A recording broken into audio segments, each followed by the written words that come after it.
We've got our minds set on you. We've got our mind set on you. We've got our mind set on you. We've got our mind set on you. And as you can see, we're back streaming just like we were streaming a little while ago, except this time we're streaming from the phone. That's the big difference here. It's a lot easier to stream from the phone, but there's worse audio quality.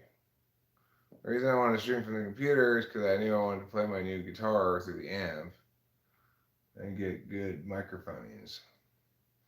But when I don't know something like that, I actually prefer streaming from the phone because I can carry it around with me to various locales.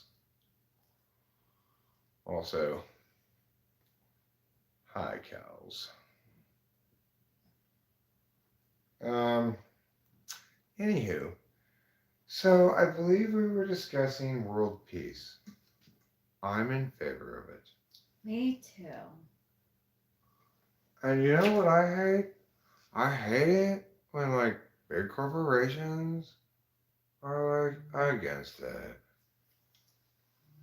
What are they against? World peace. Yeah, I hate when big corporations are against world peace. Big corporations should be in favor of world peace. Like me. Like you.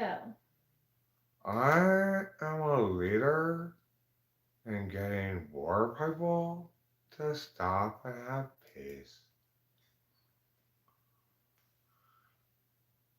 My was raging for 10,000 years until I brokered a peace treaty. Wow. Everybody said, wow, good job. Good job. Yeah, they were right. It was really impressive that I did that. It really is impressive that you did that. Because that war was going on for 10,000 years. Oh my god, for 10,000 years? Yeah, I think it was between like Mexico and Germany. Oh my gosh, Mexico and Germany? I think. I might have believe gotten the countries wrong. they But probably got there on boats. yeah, first they fought with like rocks, and then they fought with sticks. They advanced. Mm-hmm. That's called emerging from savagery. When humans first emerged from savagery, they learned to kill each other much more efficiently. I'm gonna have my still too. You should totally drink one. You'll find it both thirst quenching and delicious.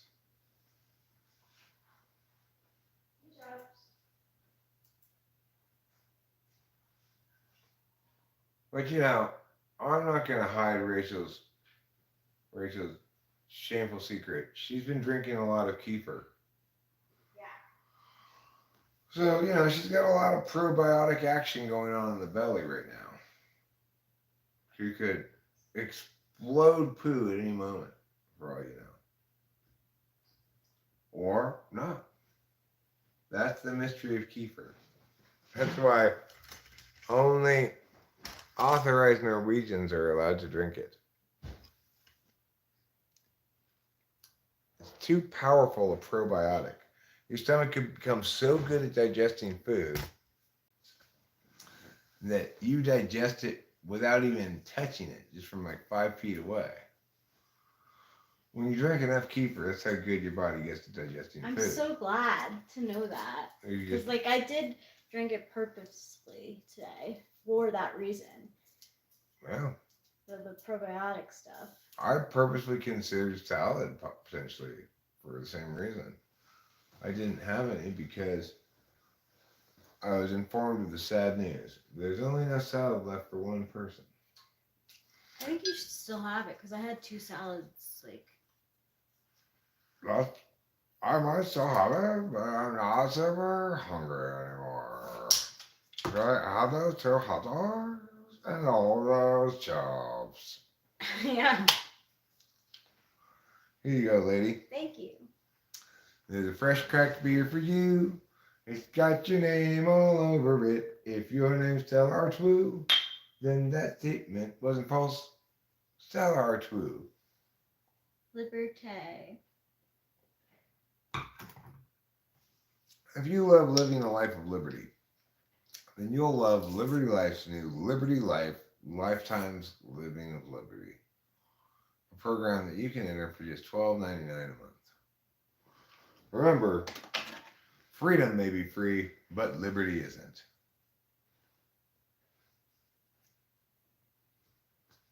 Pretty important distinction, huh?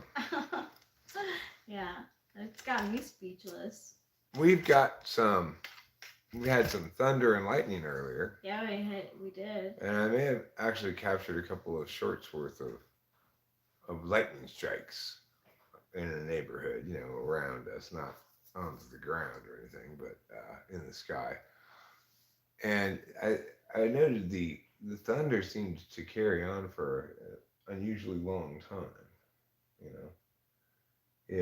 You could hear it kind of bouncing around the mountain walls and stuff, echoing through the canyons and whatnot.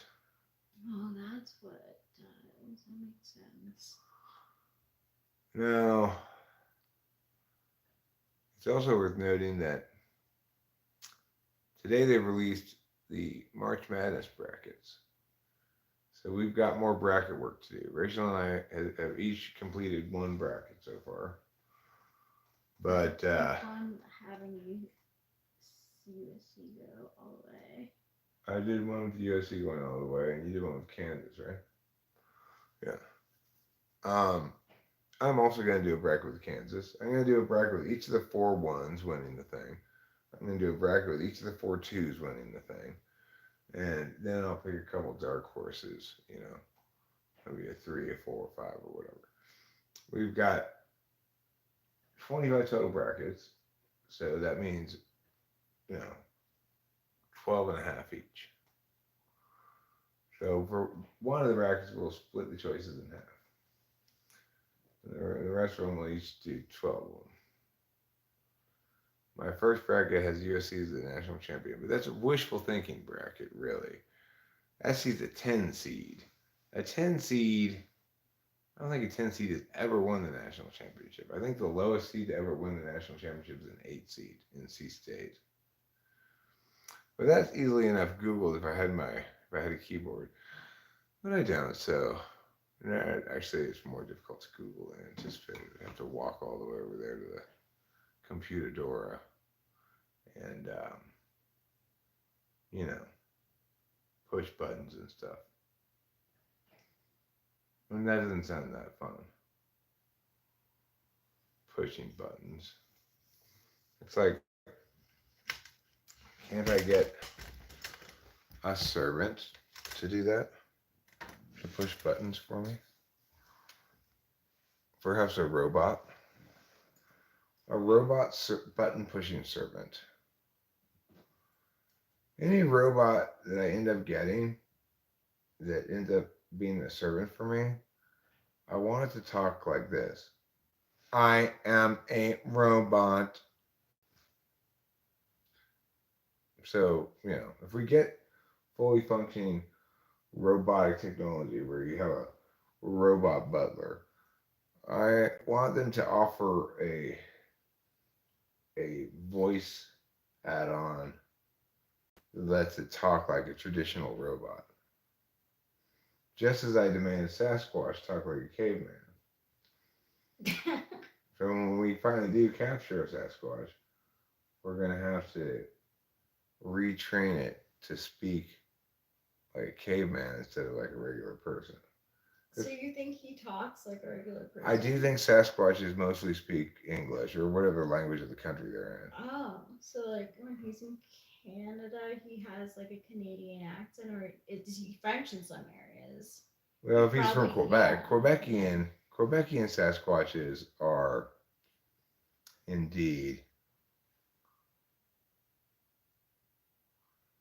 You probably don't care at all, but I'll just type it. Honestly, the time I was away for a bit was due to not being able to get on due to moving, etc.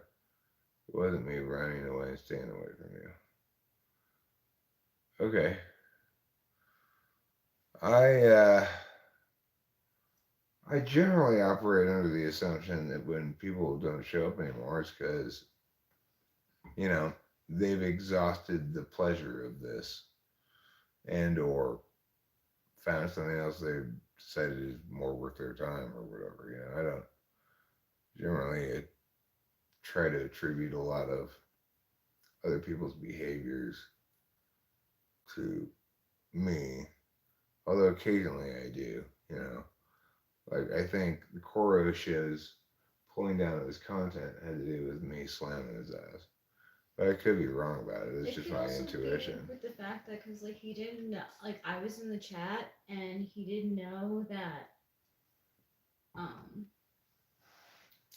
it was me. Oh, there's the Korosha right there. What do you know? Oh, There you are. there you are. Like I said, my intuition was that, but could be wrong.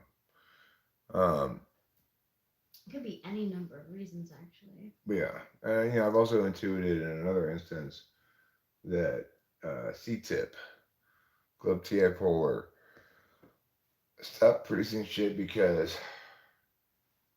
he tried to conquer Russia in the middle of winter and got whooped at Stalingrad.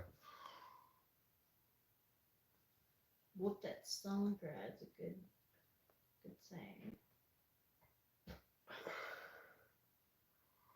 I deleted all my content like an hour into an AM reply video to a comment debate. Oh, I was like, this isn't sustainable. That was, I don't know, 4 days ago. Well, it is sustainable to make videos. It's not sustainable to continually make video replies to comments that you don't like. That's true. But I made plenty of them back in the day. I don't really do it that much anymore. Still, sometimes commenters piss me off with what they say or somebody else does. And I begin, I, I launch rant barrage with my most indignant, righteous outrage. Why, I never, I say. And, good sir, how dare you? And other things like that.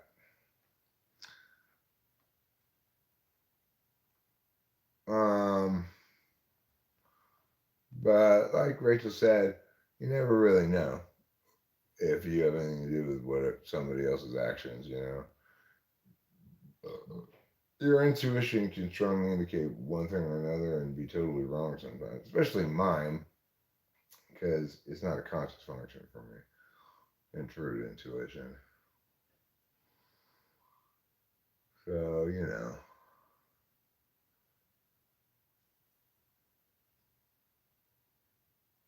And then I also was a little loose overall, and that's for sure. Best can't aim for good intent, which can be tricky.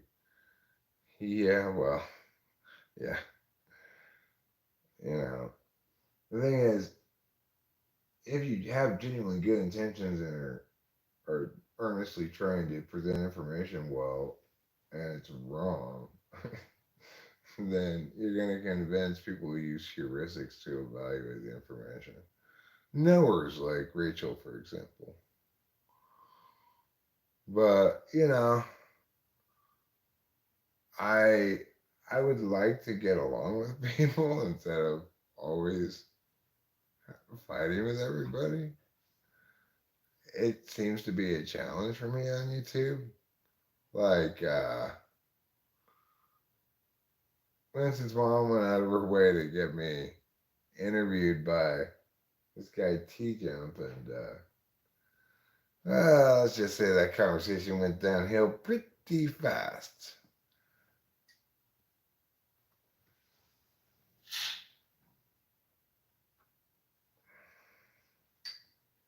Play silly games, win silly prizes. Yeah, I stopped trying to succeed at YouTube, really. I just do what I want now. I just live stream when I want about what I want, forever long I want. Occasionally I'll upload a video. The only way I'm caring at all about succeeding is in my shorts uploads. Uh, I do try to upload shorts periodically. It felt like an eternity when you guys didn't do as much streams while you were moving. It felt like an eternity. It feels to me like we're like getting Adderall the other day was like the return to a a fully functioning life again from a long period of being hobbled, disabled by events and changing circumstances and etc. You know, Yeah. but as of a few days ago, I really feel like we're back, baby. We're back and we're better than ever. We've got our problems around here fixed. I even got easy to play guitar for my old fingers. The weather's clearing up. We successfully replaced that broken generator. We only had a chance to use the new generator for like a couple of hours before the power came back on. But anyway, the good news is, should the power go off again, we are set up to succeed.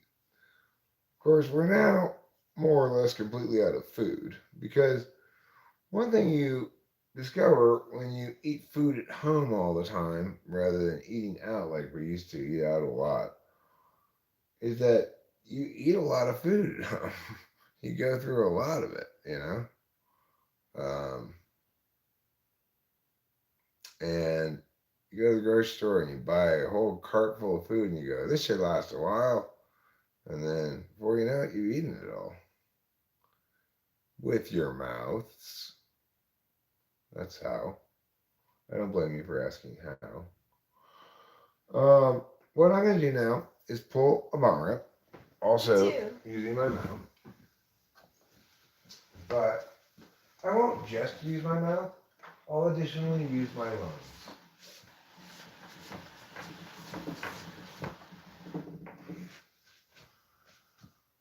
Okay, so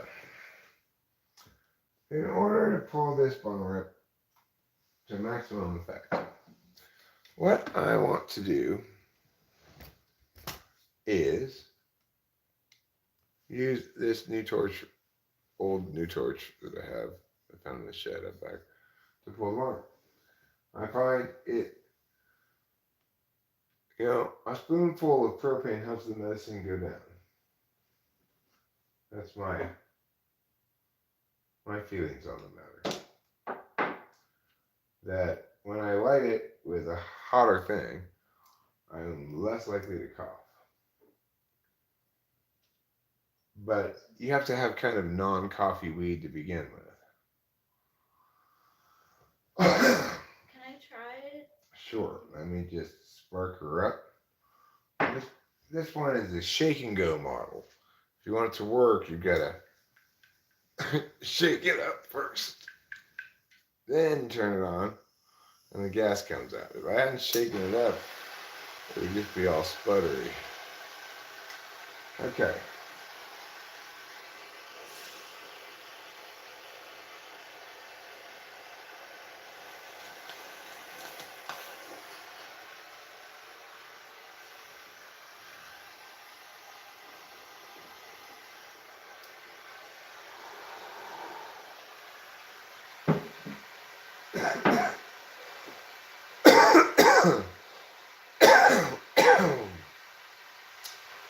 Moving sucks, but being successfully moved is nice. Earlier, Rachel and I went and pulled bong rips out on the deck. And it was pretty sweet out there at the smoking circle, as I call it, which is this You know those big spool things, those big wooden spool things. Where do those come from anyway?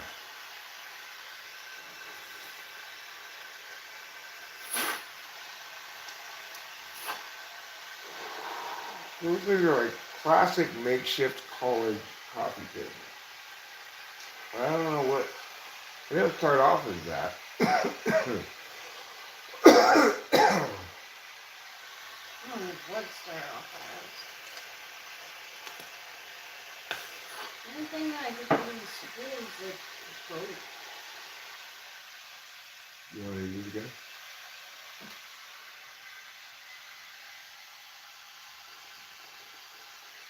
I didn't have a favorite action figure as a child.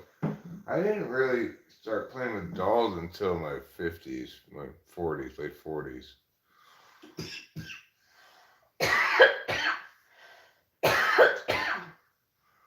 My dolls are all ages 45 and up.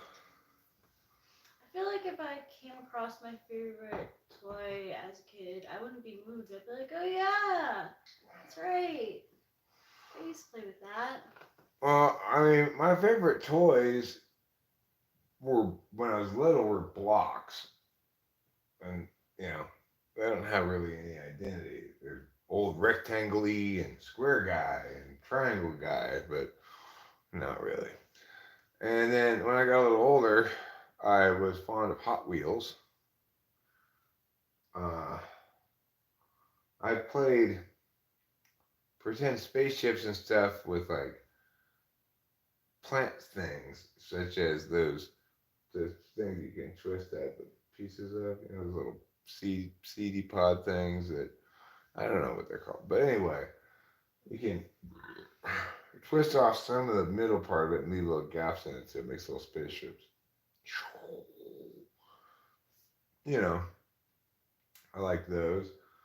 Then there is, of course, that one year when I asked for an easy bake oven because I thought it seemed really cool to be able to make little pies, but I hadn't taken seriously enough the potential social consequences of getting an easy bake oven.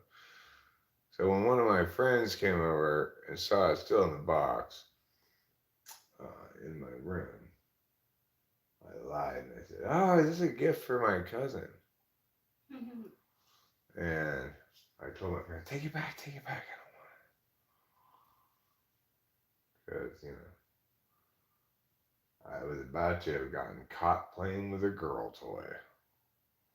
And that's not okay in the late 70s, you know, early 80s or whatever. That's not acceptable for you to play with an easy bake oven. Well, I asked for one and I didn't get one. So. You know, to be honest, I think their name is a lie. I think it's hard to bake anything effectively in one of those things. Huh. We have an actual easy bake oven. It's easy to bake things in our oven. Mm-hmm. It goes up to 400 degrees, 500 degrees, you know. In contrast, the so-called easy bake oven, I'd be surprised if it hits 200 degrees. Yeah. You know why? Safety. That's why. Everybody's all worried about toys being dangerous. Back in my day, nothing was fun unless it was dangerous. You know? That's why none of the children ever wore any helmets. We just crack our heads open like nature intended. Yeah. Yeah, I didn't wear a helmet. And that's why when I was a kid, we had a game, stand up in the Volkswagen bus. Sure, eventually it led to two of the children, myself being one of them, falling against the door of the moving Volkswagen bus and the door opening and us tumbling out onto the road below. And my mom turned a corner. But you know what? Both of us survived.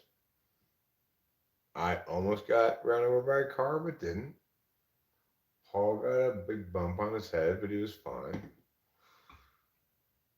You know, I thought that was Chad. no, that was Oh, Paul it and was me. Paul. Chad is the one I hit in the head with a rock in the Volkswagen bus. When we were both in preschool, it was around Christmas time. I was singing a Christmas song, and Chad kept wanting to sing a different Christmas song over my Christmas song. And he persisted in it long enough that I was left with no choice but to pick up a rock that we had gotten at the beach and hit him in the head with it. He was trying to colonize my metaphysical landscape, and I wasn't cool with it. Needless to say, I got in trouble. That was the day I learned that even when Chad really deserved to be hit in the head with a rock, I still was not allowed to do it. Yes, he went. He had to go get stitches at the hospital. Big whoop. Few stitches. I was in preschool. I couldn't have swung the rock that hard. It obviously made a big hubbub because I remember the incident and I don't remember hardly anything from preschool. I remember the Rester song.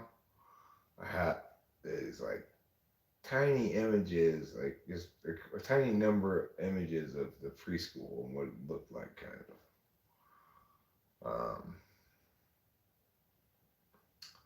But basically, that's all I remember from that age.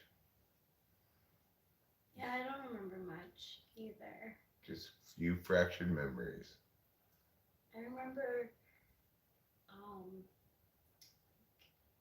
not wanting to go to school and thinking that a bee sting would like keep me from going, but it didn't. Had you purposely found a bee and gotten it to There was sting? a bee on the like rail. You? Like, oh, I could like sting myself right now, and I won't have to go to school, but I had to go to school. Well, I'm just glad that my of the precious memories I retain, one of them is of the deep satisfaction of getting Chad to shut the fuck up.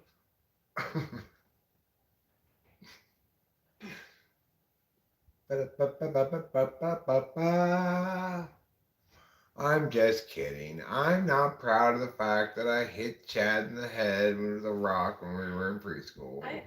But he was singing over me.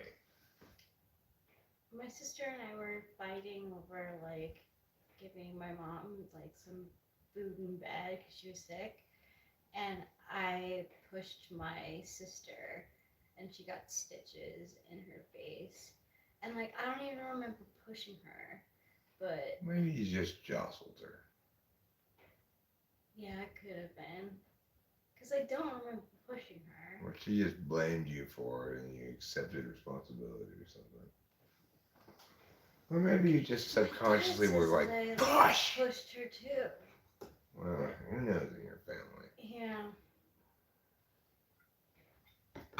I could have nudged her out of the way. I did want to be first because, like, I was already in my hands. Like, just follow my lead. That's what I was thinking. Your family is full of people who position things as things. Like, your dad was with his. You two are just people who've had rough times, but now you found each other and it's beautiful. He just wants to position us as having the same basic backstory in order to avoid the fact that he was very much party to her horrible backstory, and there was nothing like mine at all. So, I mean, all of my wounds were self-inflicted. None of hers were. well, she has a couple of self-inflicted wounds, like a DUI or whatever. The thing is, I never even got a DUI, and I drove drunk all the time. I was lucky. I was texting, and I shouldn't have been on the road. Like, whatever. I dealt with that shit. Yeah, I but accept responsibility. what I mean by my wounds were self-inflicted and your wounds were not is I wasn't mistreated. I was just a fuck up. You were treated very unjustly and dealing with people who have a very chilly relationship with the truth.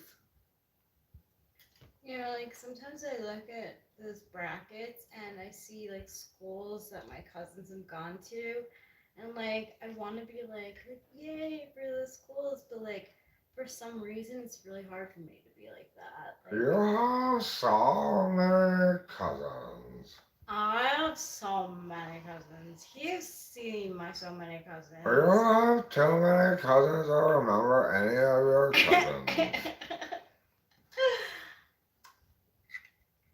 What is it with cats and sofa ledges? Well, this cat loves exactly this. She likes to sit on the top of the chair behind your head. She likes specifically that's her favorite way to sit. In contrast, Trouble doesn't sit up like this very much. Trouble has different tastes in um, seating locales. Rachel, have you ever seen the comedian Tim Dillon? I'd have to look him up. I don't think I have. That's cool. Is he the guy we saw at the comedy club? I don't know, maybe. Remember that guy we saw with Yeah. Corey? And let's He look was him up. funny. Let's see what he looks like. I think we saw that guy live, Hambone.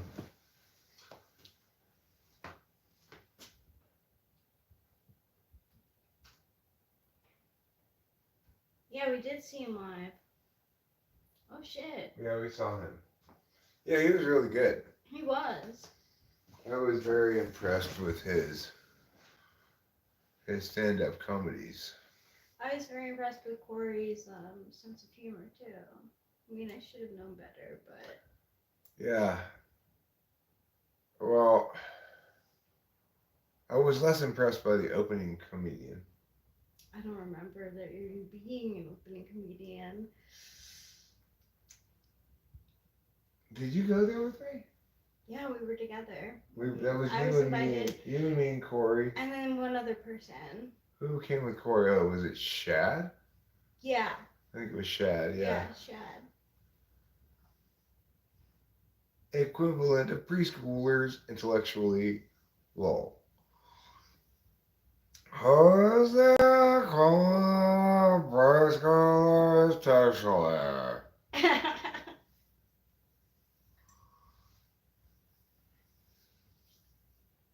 Yeah, Tim Dillon, he's got a good flow as a comedian.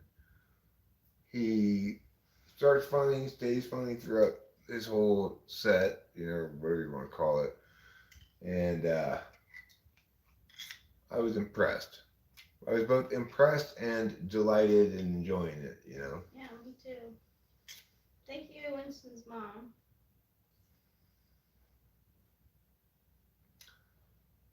So, do you think that cats are equivalent of preschoolers intellectually? Is that what you're saying, Karma's Pimp? Or are you saying that preschoolers are the equivalent of preschoolers intellectually? Yeah. Yeah. You have had a long day at work, huh? Oh, Mr. Mankity Kitty, man. Oh, what a wonderful friend. What a wonderful friend. What a special wonder. Is it okay that I said that it's okay to like that if you have a male cat you should have its balls cut off? Is it okay? If it's okay, if it's okay, if it's okay, that'd be okay. Yeah. Then it's okay. Okay, cool. You can have opinions that are not the same as mine. Well, in our situation, it is a little different too. Well, we didn't cut his balls off, We didn't. so it doesn't No, matter. he wasn't The, ours. the He point, became the ours. point of whether we should cut his balls off is It wasn't therefore our. moot, right? I mean, But if we had like a male cat, like somehow. yeah, I wouldn't purposefully acquire one at this point in my life. I don't think, Hmm. unless you really wanted one. No. I don't want any more. I'm not saying. I'm saying that like if you are a male pet cat owner. Cut out the balls of your pet now. That's what you're saying, right? Yeah. Well, what I would say is my experience agrees with that by and large. I had this cat, Mortartons, who I didn't cut off his balls. He was very aggressive. He terrorized Delilah when she was little, kind of. And then he just sort of left. Over the course of like a couple of months, he gradually came home less and less frequently, and then he just stopped coming home entirely, and that was the end of South Morganton's. Yeah. So that's what happens if you don't cut off their balls. They're just like, I got cat shit to do. See you later. Even if you raise them from a bottle like I did Mortarton's. From a bottle. Candace's family called me. Candace was over there at the time too. For some reason, she was having dinner or whatever. And they found this kitten whose mother had been hit by her car. And they wanted me to take the cat, but they said they couldn't get it to drink any milk or eat anything, right? So I said, okay, I'll come over there. Well, I get there, they've got a bottle with a nipple on it, but the nipple doesn't have any hole poked into it. Oh. So there's no way the cat can get any milk out of it, right? They didn't like test it like this or anything. They just put the nipple on. It turns out, I don't know if it was the kind of nipple you're supposed to have poked a hole in, or if it was somehow defective and didn't have a hole poked into it. Well, I just poked a hole in it, and then the cat was getting all weak because it hadn't had any nourishment because it didn't have, they had no hole poked in the nipple. Anyway, I poked a hole in the nipple. The cat drank a bunch of milk, and it was very happy about that. And I raised it from that very small baby cat all the way to adulthood. And then he just turned out to be kind of a dick, you know? He'd sit by the heater, like, not because it was on, but because it blocked the path from Delilah's room into the living room. No. And then she'd be all scared to walk past him, and sometimes he wouldn't do anything, and sometimes he'd like scratch at her and stuff. Ew. This is non-alcoholic Stella, Yes. called Stella Artois Liberté, which means you are liberated from drunkenness. I like being liberated from that.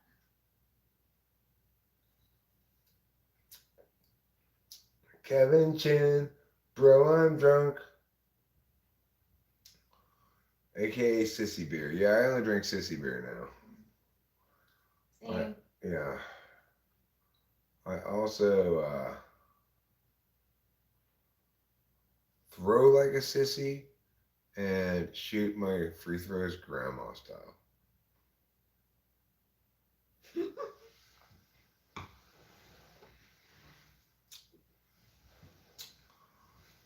Will I be watching Cocaine Bear? I love the title. I saw a review of it that said it doesn't live up to its title.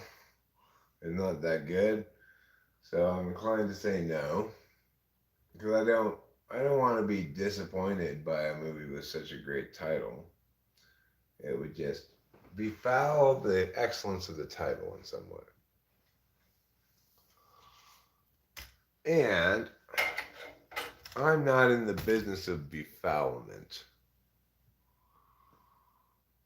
You see a lot of hairy bears in South Beach, Miami. Ooh, ooh, ooh, ooh, yeah. When you're having gay affairs in South Beach, Miami. Ooh, ooh, ooh, ooh, yeah. That's a good song. It is a good song. Yeah. It's weird. Weed started getting me high again. You know? Well, maybe it's because I ate those gummies too. Forgot about this. If I were gay, would I be a bear or a twink? I guess I'd be fluidly trans bear twinkle. Ooh. I don't know what twink means. I think of it like, like bottoms rather than tops. Oh. Catcher rather than pitcher. Sure. And another side. Of all Wonder if we the switch. child a young man, the son that I give up. Would I be riding him like a cowgirl? I do not think I would. No, I would not. Because I cannot ride a man. I don't have a vagina.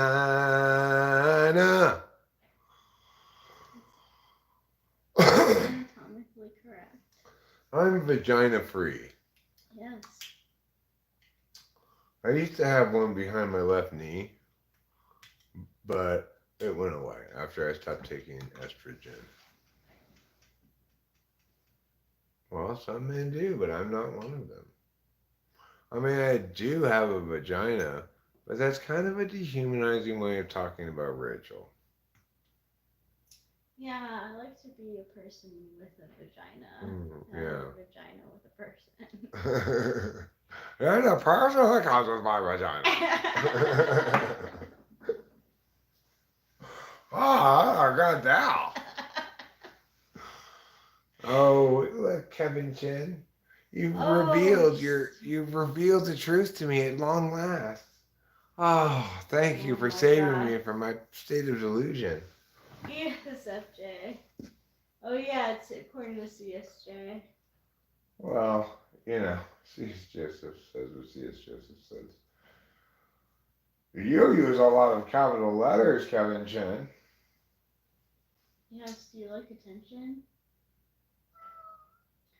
Oh. Are you sleepy? Are you sheep dipping? I'm gonna open this. I'll take this with me. I'm gonna take this with me for a second, Rachel. Okay. Okay. Don't do that. I'm gonna bring it back with me in another second. Okay. I'll listen from my phone. All right. You do that. You do that right now.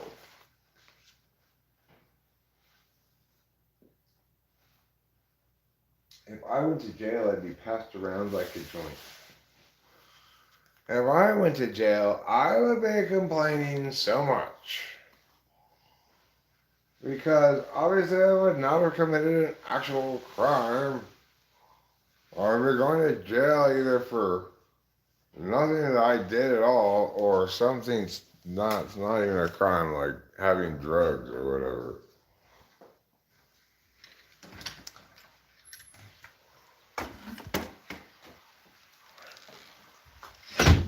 I want you to have a revival of those stickers that say skateboarding is not a crime, except I want them instead to say buying, possessing, and consuming drugs is not a crime. Because it's not a crime. It's a crime that it's a crime, maybe. It's a crying shame that it's a crime, that's for sure. It's the sort of artifact one might find from Crimea, perhaps, but it's no crime, because crimes can't be consensual things like that. Crimes need to be against person, property, or state. You can't say buying or doing drugs is a crime against anything. It's a crime not to do drugs. And you're just condemning yourself to a sad and hollow life of emptiness and sobriety. Nobody wants that. Nobody wants to have to live a drug-free life. Look at me, I'm drug-free. Well, are you trying to make excuses for why you're so boring? Or are you just now learning there's a correlation there?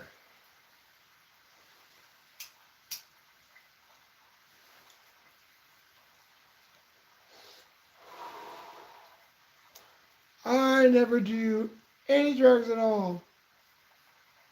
Okay, SquarePants. You're Squaresville. You're not cool enough to hang out with me. Drugs are bad for you and I don't like them. Alright. Get out of here, you.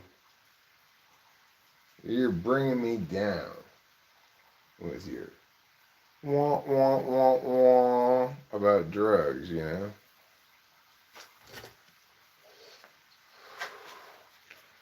Somebody better set the record straight. You gotta do some drugs sometimes, or else you'd just be so bored. What would you reward yourself with if you didn't occasionally do some drugs?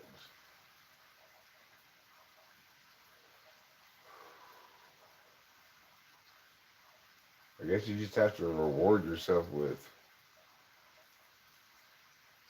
gambling? Well, that seems woefully unsatisfactory. What else could you reward yourself with? I mean, food maybe? Again, wholly inadequate.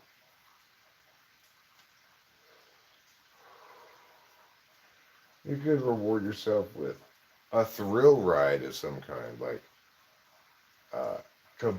bobsledding down an Olympic bobsledding track. That I will concede would probably be exhilarating, but wouldn't it be better to become exhilarated by doing drugs? It'd be a lot more convenient, less dangerous. You don't have to dress for cold weather. You don't need to acquire 3 bobsled teammates.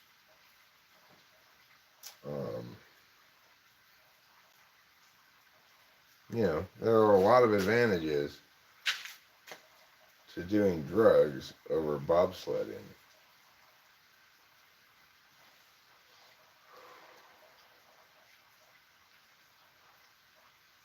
For one thing, if you do drugs, maybe it'll get you to stop wasting your time bobsledding. Honey, I'm worried. Our son Darren, he won't stop bobsledding. Oh, let's give him some drugs.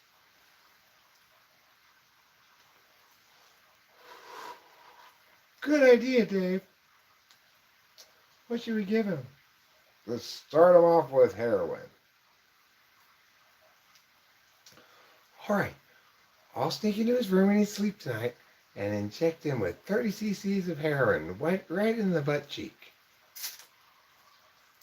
And he wakes up. Ow, what was that, Mom? He goes into a narcotic nod. I feel like I'm on drugs. Then the next morning, he pukes his guts out. I wonder what happened to me last night, he says at breakfast. Well, I think you was visited by the butt fairy, says his mother in reply. The butt fairy? He queries. Why, of course. The butt fairy flies around and injects good people with sedatives so they sleep better at night. I think those sedatives made me puke my guts out this morning. Well, maybe you just need more sedatives. And those sedatives felt suspiciously like heroin.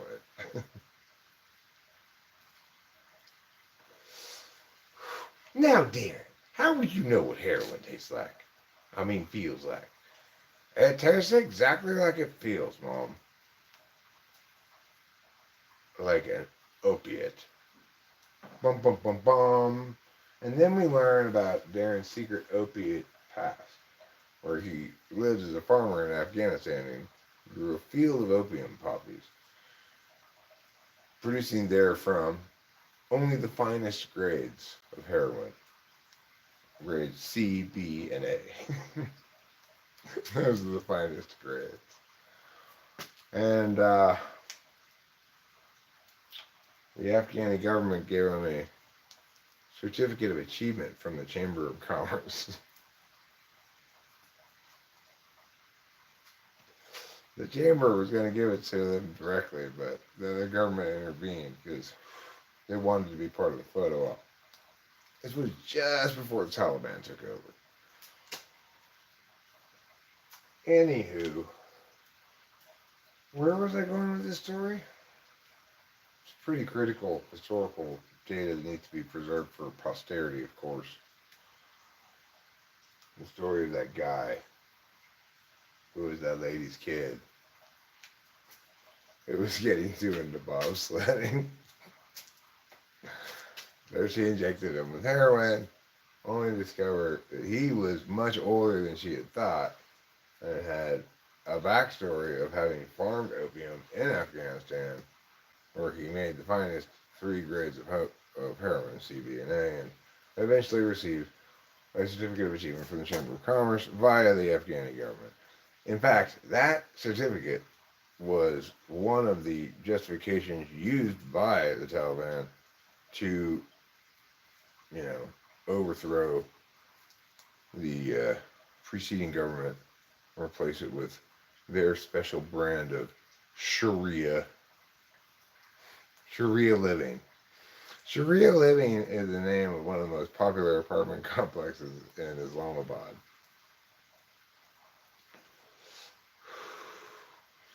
Here at Sharia living, all your women will be covered from head to toe, all the time.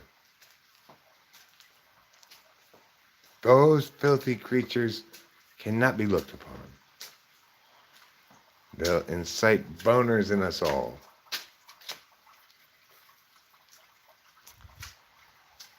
We can't look at the women at all. No, why not? Oh, it's just, our boners become so big, we don't know what to do with ourselves. If we even see like an ankle.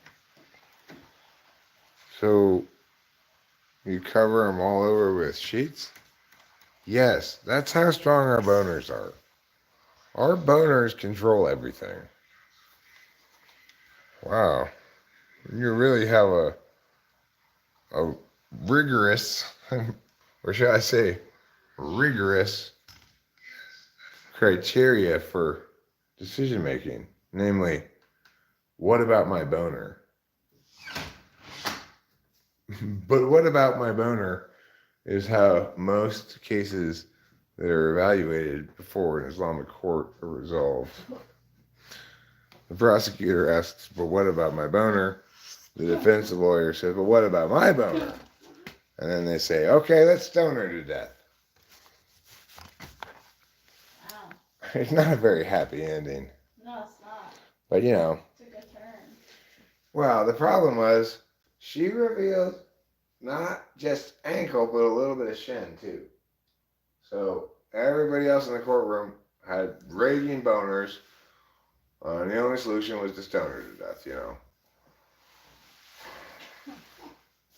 Wow. I was a choir boy. That does mean I've been castrated, but I'm one of the rare humans whose testicles grow back once they've been severed from the body. And my new testicles were even better than my original testicles. We originally been issued grade C testicles, and I was upgraded to grade B testicles. So, and a grade A scrotum. So, it's like, it was definitely an improvement. I considered even castrating myself again to see if I could get even better ones, but I figured you better not tempt fate. That was good thinking. Yeah. Better not tempt fate. I don't know, KP. I don't think so. Not much point. Back to real life work tomorrow and getting busy there, but who knows? Real life and work.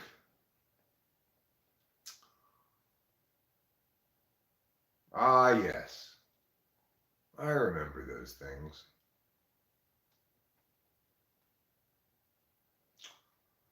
I have to get back to work too. Somebody, thanks, Rubinar. It's an attractive looking guitar as well. It's got good intonation all up and down the fretboard. It's got a built in tuner, and it's got a built in EQ and a volume knob. It's only got one pickup setting, so I gotta be flipping things around trying to find the tone I want. Just set it up with the amp, find exactly. I haven't quite got the exact tone I want yet with the amp, but I'll find it. You know how amps are. You gotta find that sweet spot. I'm trying to, um, well, what I heard was that castrating yourself was the quickest way to get yourself unaddicted to benzos. So naturally, I went to Russia, and well, let's just say the surgery didn't go as smoothly as I had hoped. I'm still addicted to benzos, and now I've got 4 sets of testicles. Needless to say, I've contacted Jordan Peterson asking for advice. Dear Jordan Peterson, how did you stop being addicted to benzos? I'm eagerly awaiting his reply. Actually, the truth is, despite being a choir boy, I was never castrated. Nobody even suggested it as a possibility.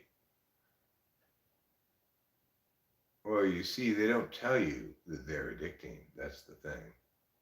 Benzos? Yes, they do tell you they're addicting. I'm not actually addicted to benzos at all. Meow. Oh, is that really a direct JP quote? Oh my god. Of course they tell you they're addicted. Do you recommend an ENFJ castration? It might even you out a bit. Maybe I'll do a partial.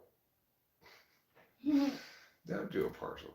Don't do any castration. What I would say is if you really want to approximate castration without doing any harm to yourself, merely shave your ball sack.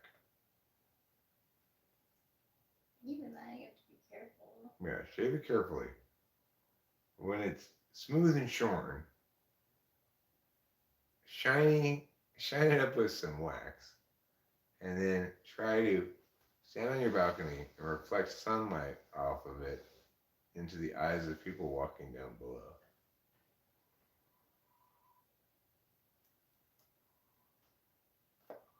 Kevin Chin Schmevin Ben Levin Twin.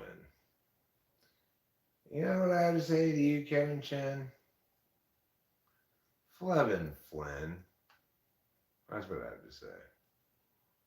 I like the usage of BRB Rubinar. You informed us that you were going to be gone for a little while. So if we were to talk to you, we shouldn't expect a reply. It is the event of the decade.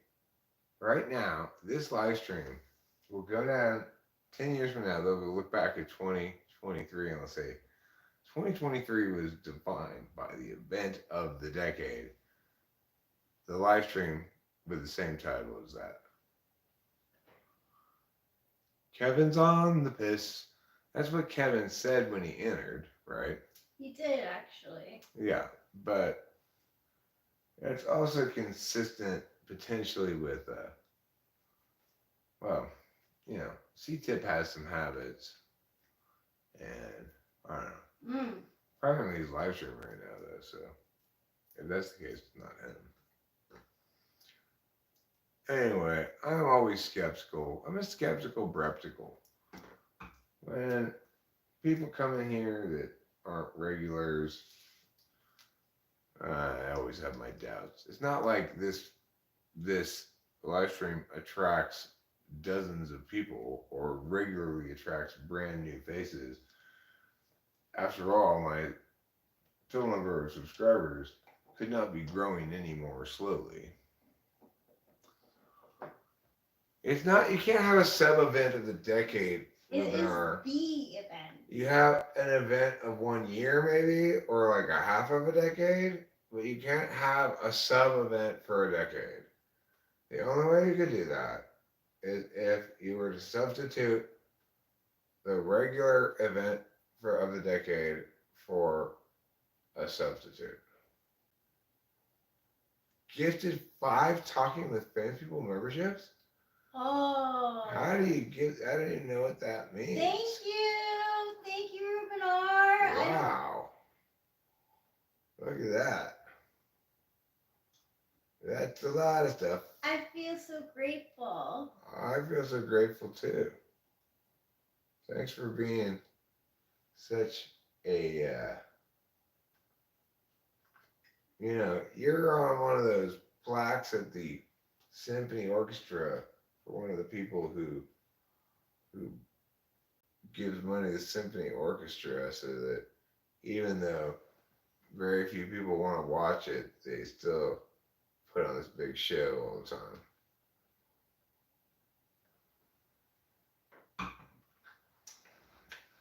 Like the symphony orchestra,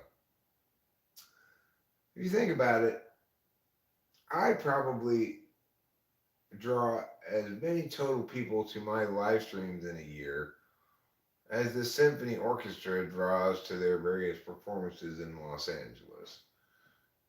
Because they play, a few times a week maybe, and maybe they get 1,000 people there or whatever. But I might live stream several times a day and get 15 people each time. It's not maybe I will catch up to the symphony orchestra, but regardless, the point is, symphony orchestras, they only survive because they're subsidized by either charity or municipalities or other things like that. They're seen as part of the soul of a city, right? But they can't sustain themselves on actual interest in seeing symphony orchestras play usually bad classical music. The thing is, symphony orchestras just need to accept the fact that all the good classical music was written a long time ago. If you just give up entirely on playing music by new classical music composers, which is always like super antipolar, weird, cacophonous garbage. If you go to Austria, Vienna, you get to see not only like that kind of music, but it goes along with dancing, classical. Classical music dancing? Yeah, like people in tights. Is it like That would be great if they broke out into that. if they were to vogue to classical music? Yeah. I can totally picture classical music dancing to waltzes. But I guess There were waltzes. they might have dancing to things in 4 as well. But yeah, they had there was, I don't know if it was a symphony. Yeah, well, there are plenty of good classical music songs, but they're all by like Mozart, and a few by Beethoven, and a couple by Bach. The only good contemporary classical music isn't even contemporary, But like Gershwin has some good songs. He's kept some good tracks. What are some of Gershwin's stuff? Well, his most famous song is "Rhapsody in Blue," which the United Airlines commercials use. Yeah. You know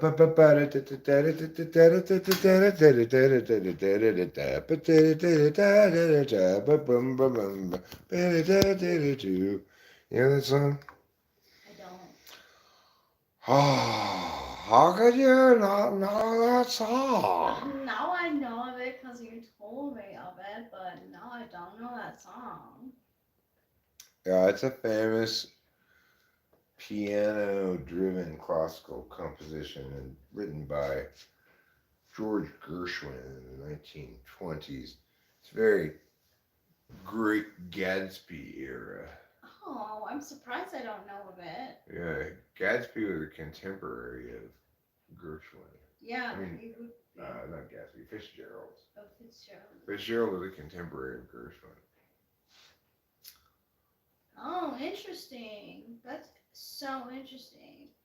Here's a Gershwin song I bet you know. Summertime and the living is easy.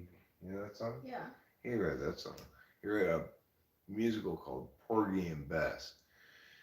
You might say it's the totally myth-guided combination of Raisin in the Sun and musical theater and classical music. It's like a crazy mix.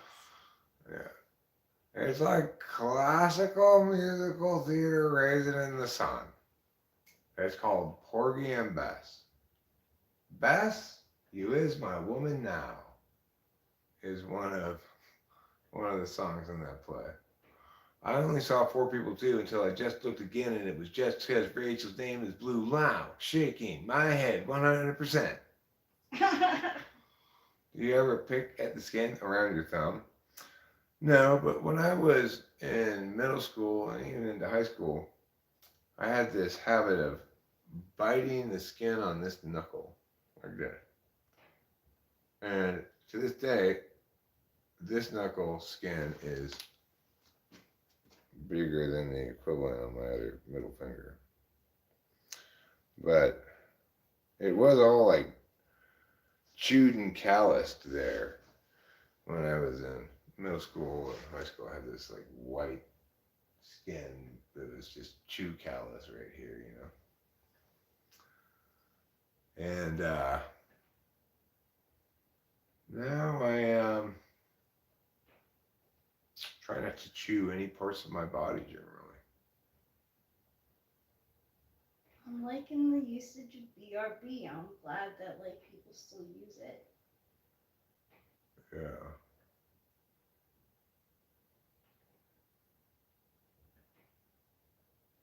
Just like be like yourself, right? Like even if you have like a mentor and stuff, and like I got worked up over like Mr. Miyagi stuff today. Like it doesn't mean that like I want to be Mr. Miyagi. What? Be who you are. Be what you be. Because I'm having a wonderful time, but I'd rather be whistling in the dark. Whistling in the dark. Whistling in the dark. Whistling in the dark. Ah. Lam ba dun da dun da dun da dun da dun da da. Ba dun da da da dun da da da dun da dun da da. Ba dun da da da da da da da da da da da. Be you.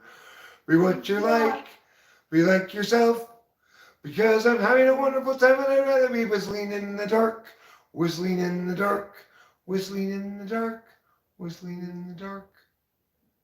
Yeah, she was getting emotional over on Cobra Kai. Yeah. It was squeezing the waterworks out of her. I was getting a little emotional about it too.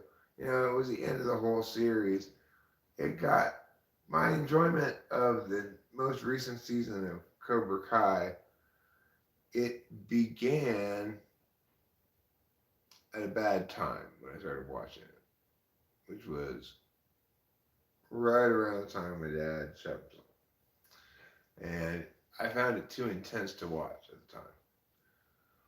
Do you know any songs that tell like an old folklore story you can sing? Sure. Uh, Can I tell you your future right now? I have infinite. Tell Mac Daddy her future, Rachel. Well, It's full of flowers and explosions. it is full of flowers and explosions. It's gonna be so exciting. Especially because you're an ESTP. So you'll make sure that your life is full of excitement. What you're gonna do is watch as many episodes of California's Gold as possible, and then visit all of those places. That's doing. All right, you want what? You want cards or what? I can do, yeah, I'll do. Oh, you're gonna do it on your phone? With I don't know. Or what do you want? You tell me. Tea leaf. You want the tea leaf cards? Yeah. Here you go. Tea leaf cards. Yo. Here, I'll give you a card too, lady. Okay, we'll do 2 cards. Here, Jack Maddie, the tarot gives you this one. Queen of Pentacles. Queen of Pentacles. Okay. Now Rachel will give you a tea leaf and then she'll tell you your future.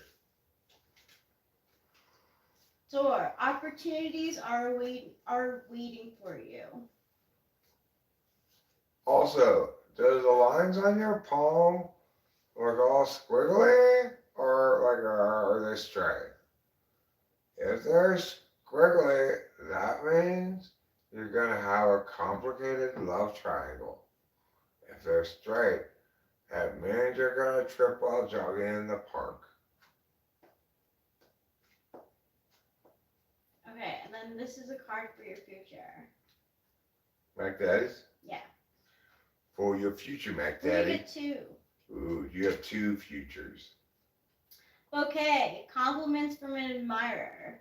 Teardrops, great personal sorrow. So, Maybe they're saying there's 2 possible outcomes to the same choice. What should I wear to this party? Choice 1, you get compliments from an admirer. Choice 2, everybody points at you and laughs and says, your outfit is ugly, causing you to have tears. but you got that door. Opportunities are waiting for you. Yeah, you just gotta make the right choice. Don't put on your tie-dye cashmere sweater.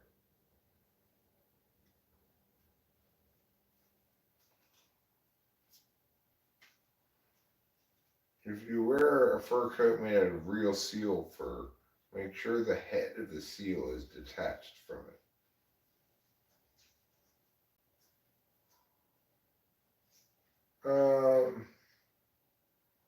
Do they actually believe in these cars?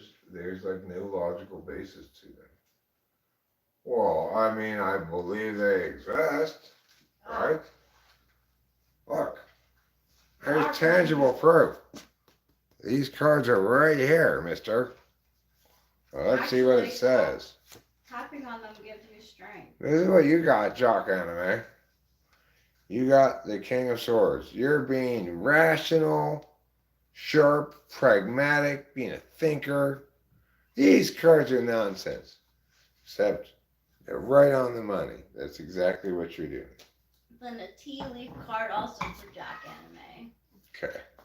Grasshopper. Situation in the balance that require careful handling. Uh-oh. Uh-oh, indeed. Meow. Are you... Meow. I watched you eat. You want to go to bed, huh? Are you trying to carry something fragile while walking across a moving sidewalk?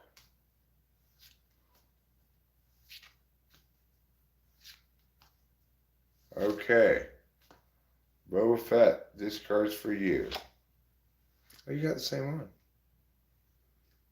You're being the King of Swords too. Let me see what other tarot card has for you.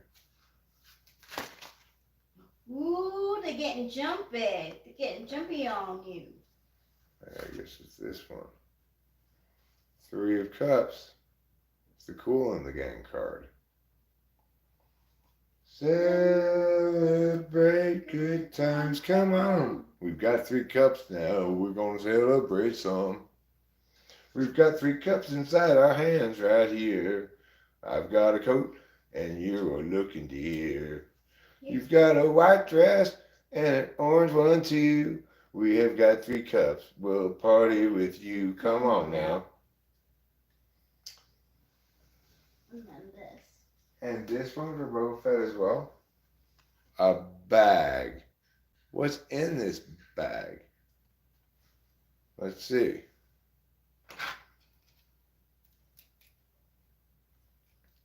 It says something important, such as a new job or raise. Ooh. Or even potentially finding a meteorite made of solid gold. Wow. That could happen to us. Is that Capio scratching over there or what?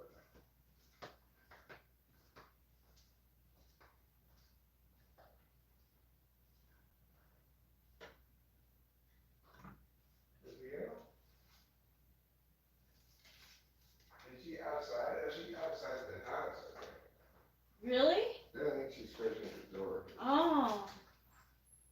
Yes, there you are, darling. Oh. Sorry, Pee-Pee, I didn't hear you. It's okay. You're safe and sound. Back inside. Safe and sound, back inside.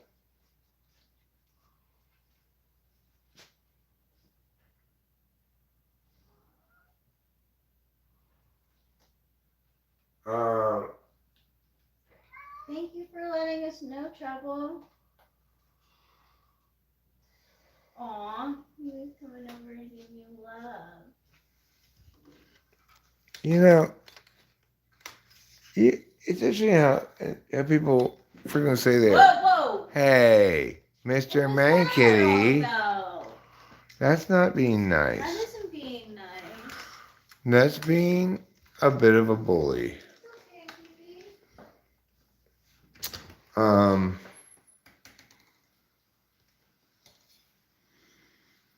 People don't need to just kid.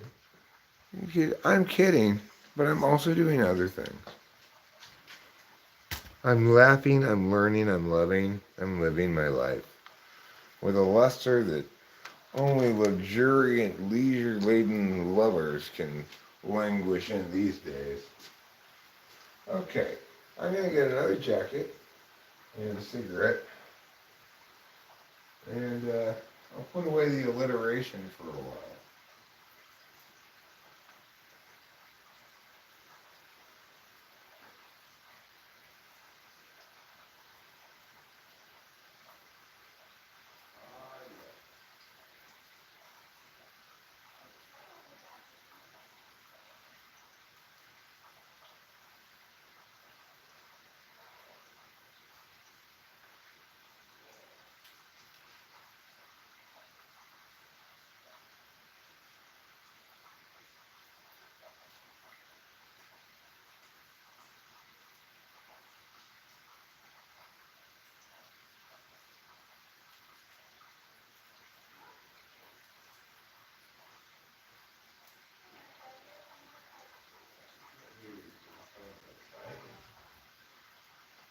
Rachel says, I'm not joking. Here, my daddy, I'll pull more cards for you.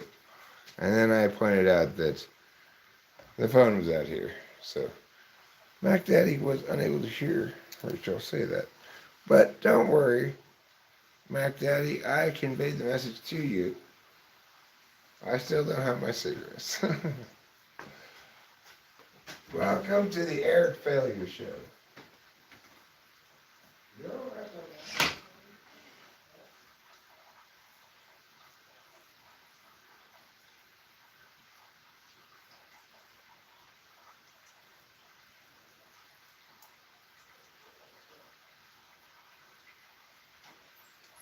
Alright, Rachel's pulling cards for you right now, Mac Daddy. She said she wasn't joking, she's serious. Anyway, so obviously, Jock Anime, it's easy to critique tarot as poppycock and woohoo. But it's worth noting that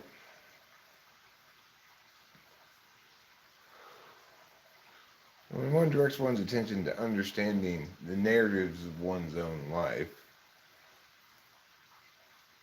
one's going to have to craft those stories using archetypes, holistic things, because the meaning totalities of human existence are not reducible entirely by logic. Now, I'm not a person who particularly believes in the tarot's capacity to tell the future or something like that, right? So, it doesn't matter very much to me what cards pop up. I'm not going to be worried about it. Rachel, on the other hand, might be, you know? But the thing about the tarot is those archetypes are external narrative anchor points around to which you connect your own particular life stories, and it's informative to you about your own life accordingly. You know, you might say, well, it's therefore either not magic or not meaningful. I would say it's not magic, but there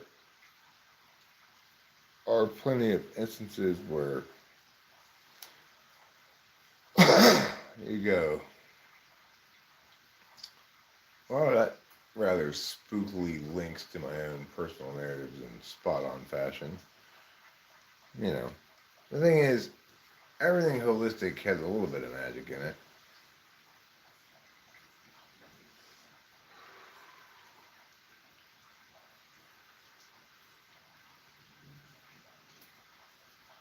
You know what I say?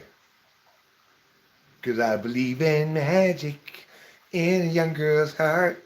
And go in there, the shop became art. Din, din, din, din, din, din. That's not a very good song. It's pretty meh.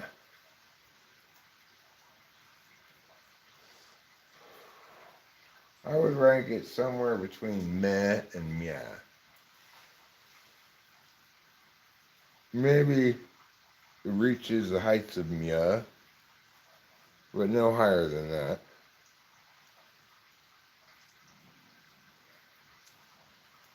I believe in the magic of karma. What I do, I have a grasshopper, and then I find like a box of money because I give so much to everything in the world that the world is eager to give back to me. If you want something, you just need to manifest it by having the right attitude of just saying, I'm going to somehow, somewhere, I'm not sure how, but for sure, get a new Cadillac right now. It's just going to come to me like my dog when I arrive home. Ah, Cadillac, Cadillac, Cadillac, Cadillac. I'm a manifesting you. Manifesto. Sending out a manifesto here. All brand new Cadillacs that are currently ownerless and wandering around. I'm here. Find me. Sure enough, sometime soon, or you come outside and there'll be a brand new Cadillac idling in the driveway with the keys in the ignition. And you're like, who left this here? And I'll get in the Cadillac will say, I did. I left myself here. You manifested me. And I'll be like, holy shit, I had no idea that was going to work.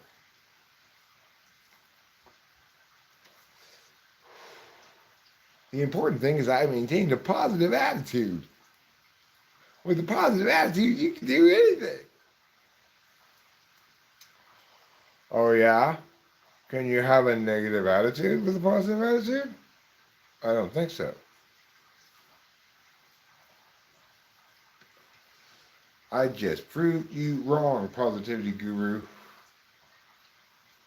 I proved you so wrong.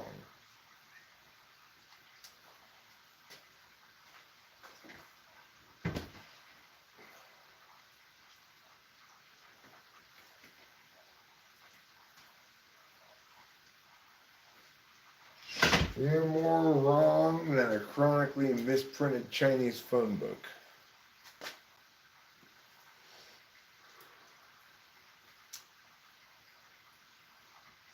You see, they added an R to each of the Wongs listed therein. In case you didn't infer that, yeah, that's what I was implying. So it would have been safe to infer that. But if you didn't, that's fine. I'm not going to mark it down on your permanent record. Yeah, I made it. I shot the cigarette butt into the bucket and I made it. I made it.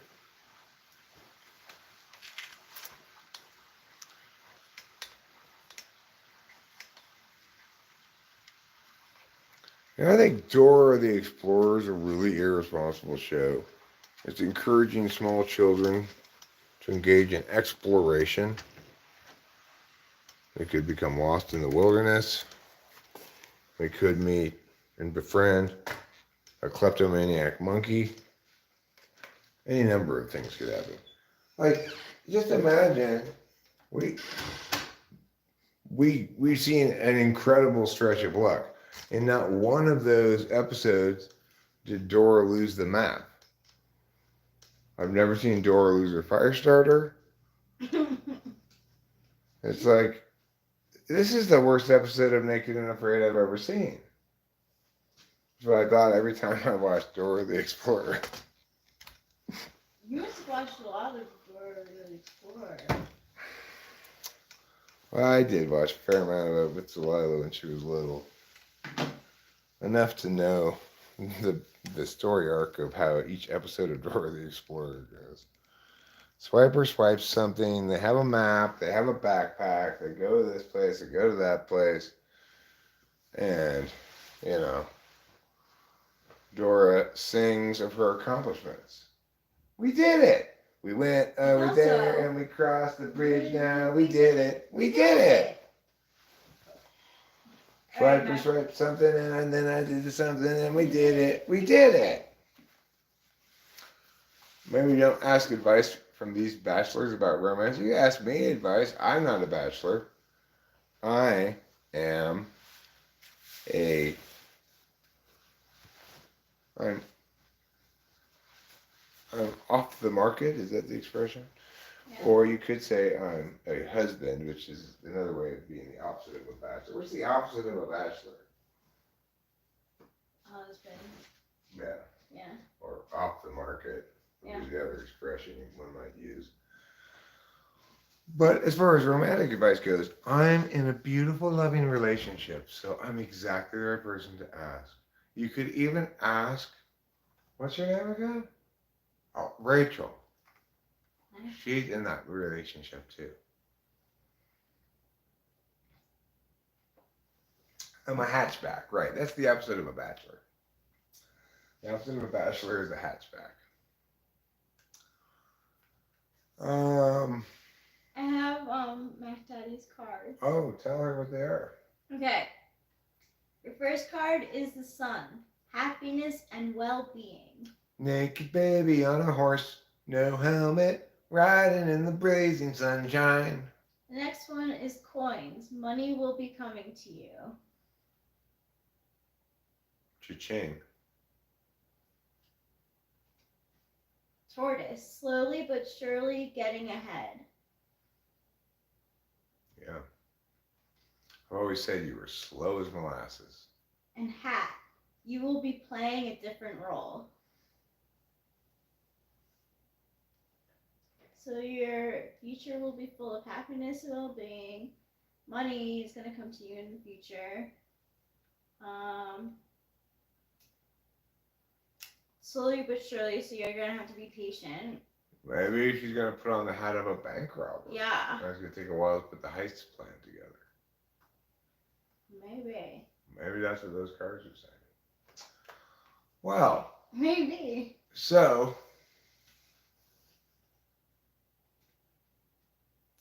What are we doing? Are we giving Boba Fett, are we giving Mac Daddy love advice? You should get with Japanese pitcher Otani. What's his first name?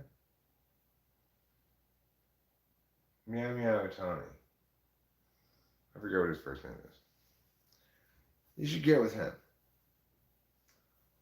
I see a blossoming romance between Mac Daddy and Otani. All right, my question about romance love is: does Rachel end up with Ross in Friends? I don't know. Do they end up together at the very end of it? You don't know? I don't remember. Yes, they do. They do? Yes, well, they infer that they will be getting that they get back together. Do they have a kid together? Mm-hmm. Oh. Yeah, they do. Well, he also has a kid with that lesbian lady. Yes. Mm-hmm. And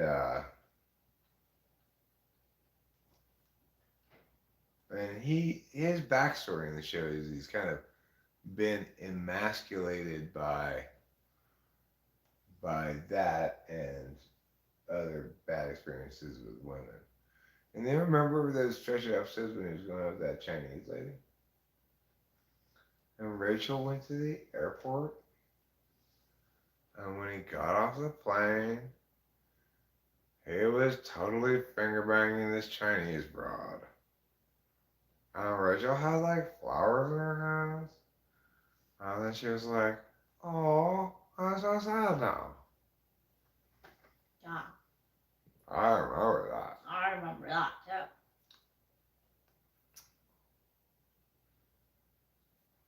Are we doing matchmaking for Mac Daddy? Okay.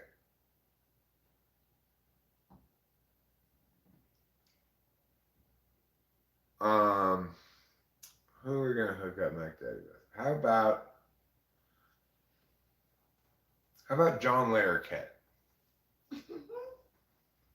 He's doing Night Court again, so it's a good time to try to get into his pants. He's really moving up in the world. No, I would not do that to anybody. No, thank you. No.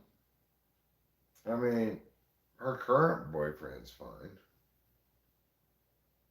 but I don't know how serious that is, really. They're like contrarian. So. ISTJ and ESTP are contrarian. Yeah. Well, that's not a recipe for success, exactly. Yeah, it's tough. It's like really good when it's not even really good. It's good when like it's just the two of you, but if other people are involved, like. Hey, look, the weather forecast at the bottom is saying rain and snow now. Wait, now it just switched to mostly cloudy. Make up your mind, weather forecast. Rain and snow starting soon. Let's see what it says. Okay, well, according to the map, we're getting light precipitation right now, which we might be if I were to look outside. But look, you can see there's snowflakes in the picture. Hmm. See, it's not just raindrops. Yeah. All right, let's push play. And let's look at this map change over time. Right, like 10:30, we get an hour of snow, it looks like. And then again at like 1 in the morning. Wow. All right, now is see full forecast.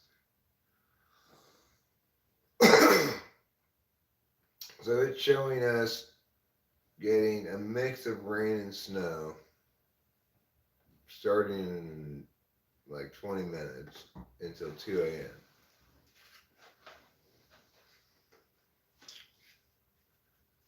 Well, that's not so bad. A mix of rain and snow. We really had the snow melt away quite a bit. Mm-hmm. Like the amount of snow over on that part of the driveway, it was so tall, and now it's so short.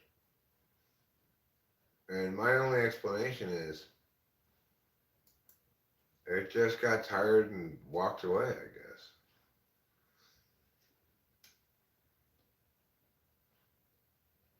Well, and socionics used to be supervises INTP. Yeah, you'd be his supervisor. It's not a terrible relationship. It's a lot better than benefactor beneficiary. It's better than a lot of relationships. Yeah, like conflictor or something. But it's not probably going to last a super long time. We have a bit of an age gap. Yeah, Rachel's 38. I'm still 51 for another month and a half. Mm-hmm. We only have a 13-year gap. That's not that big of a gap. But we look like we have a bigger gap than that.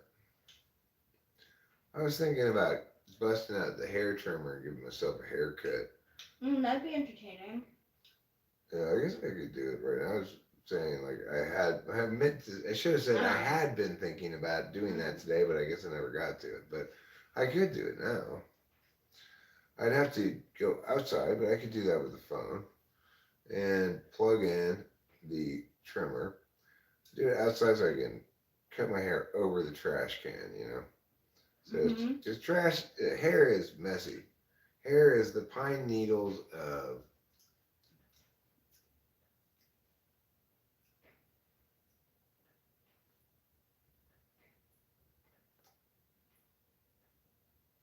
Oh well, yeah.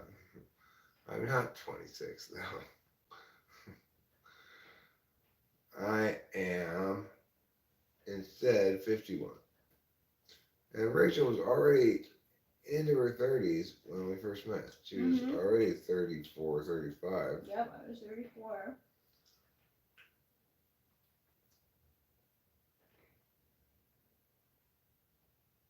I was responding to when you asked me if he was cute. Yes, he is, but that's not what matters here. Is he cute um like a panda bear, or is he cute like Shirley Temple? Which which kind of cute is he? Is he more panda bear cute or Shirley Temple cute?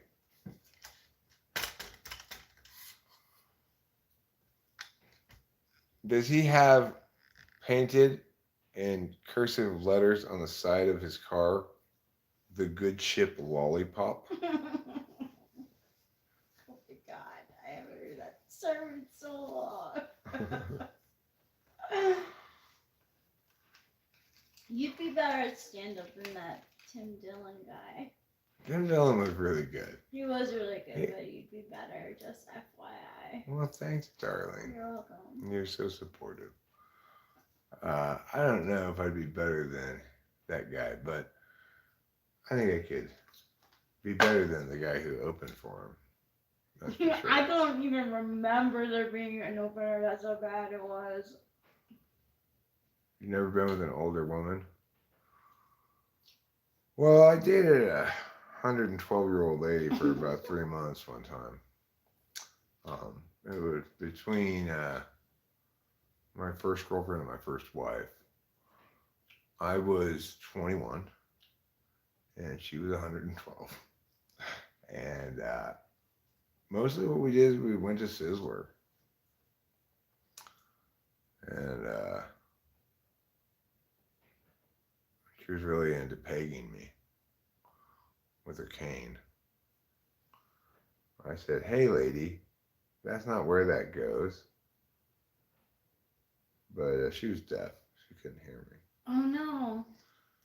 So I repeated myself. "Hey, baby, No. that's not where it goes."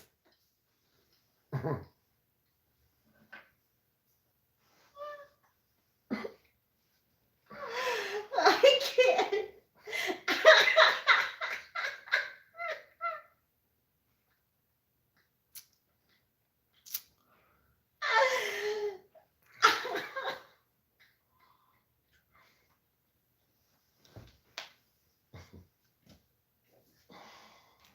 uh,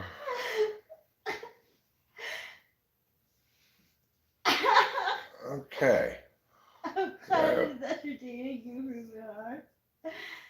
Capilla does have a sexy butt. She's a sexy cat across the board. She's sexy, saucy, and sultry. Plus, her fur coat has both body and sheen. It does. She's got so much sheen that she shared some with both Charlie and Martin. Okay, outside for a cigarette to go. Trouble's coming back inside. Didn't even know you were outside, Mr. Man.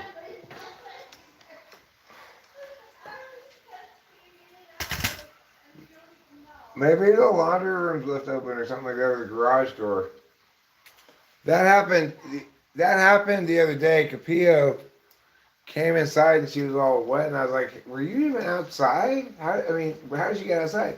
It turned out that I had left the laundry room and the door open over there. Oh shit. So maybe check the garage side door. If we left that open, then the cats can be going in and out of there. Oh,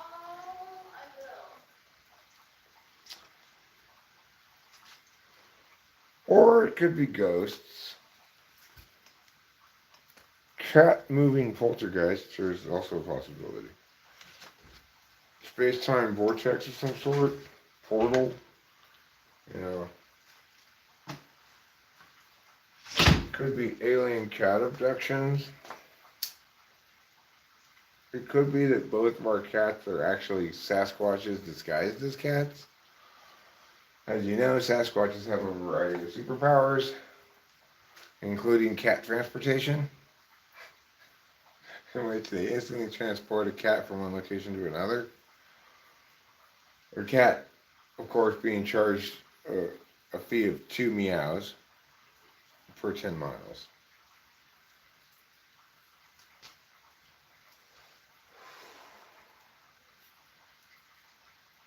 I can ride for 10 miles for just 2 meows. Yes, thanks to our Meowsing Day sale here at Uber for Cats.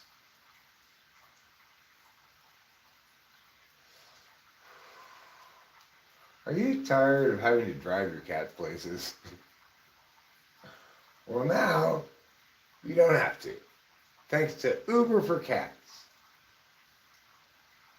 Hello, is this Uber? Yes, this is the operator at Uber. Thank you for calling in on your landline. You're welcome, operator. My cat says it wants to go to the store. Okay, well, we'll be right over to pick it up. What's your cat's name? Molly. Okay. All right, we'll see you in about 10 minutes. All right, cool. Well, Molly, you can go to the store now, I guess. How are you going to even carry any money with you? Well, you got a purse. Okay, well. What are you buying? Halibut? You don't even like halibut. Oh, you're just buying it for the halibut, huh? Well, I always have told you, Molly, cats should not make jokes. Your old-fashioned joke is not funny.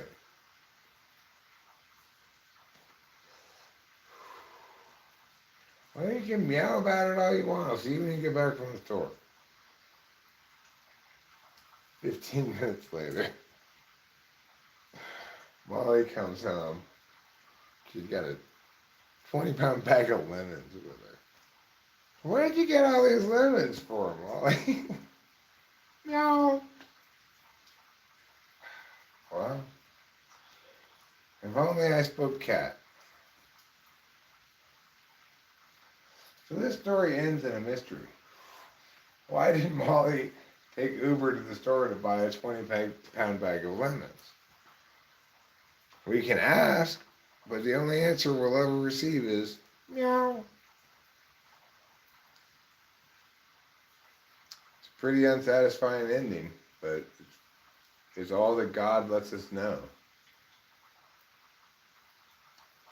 Like Rachel and I don't know anything about Trouble's job at all. He leaves in the morning, he's gone all day. We have no idea what he does. He probably trying to tell us all about it when he comes home with his meows. But neither Rachel and I are fluent enough in cat to even get the basic gist of what he's trying to tell us. Sometimes I get the phrase for come scoop shit out of the litter box for me. But I think it's really, I'm seeing him come to me and then like walk towards the garage and be like, come on, idiot, you don't understand what I'm saying, obviously. So I may be giving myself too much credit there. Maybe just reading his body language. He's a good kitty. He's full of vim and vigor. He's a little persnickety. He can be a bit of a bully. But he's also a big love bug,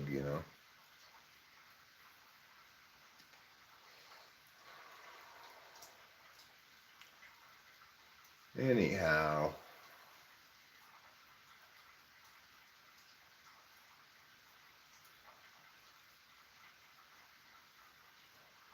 Let me show you how short the snow's gotten over here.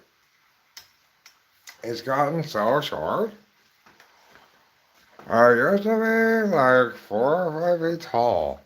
But now it's like right next to the ground. Look. When I dug this path out the other day, it was way taller than this.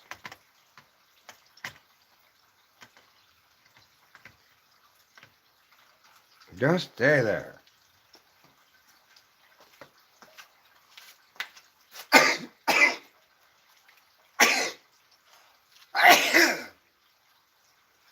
you see how short it is now? It's like, it's not even up to my knee.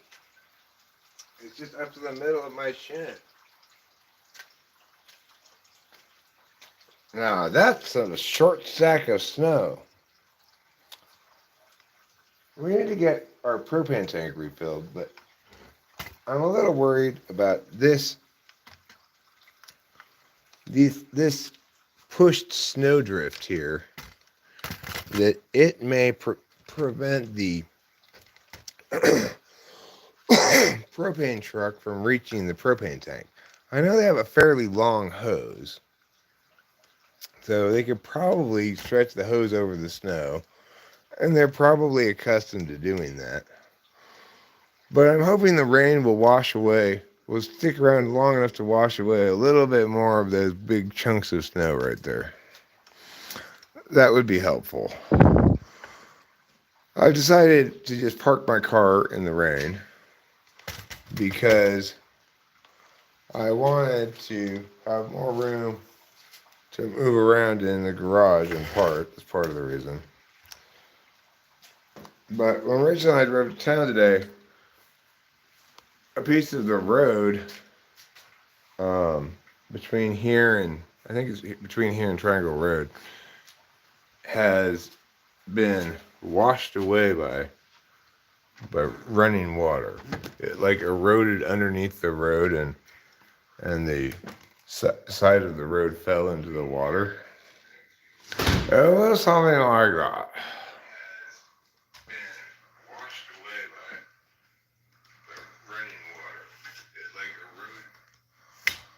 And the first non-EJ video.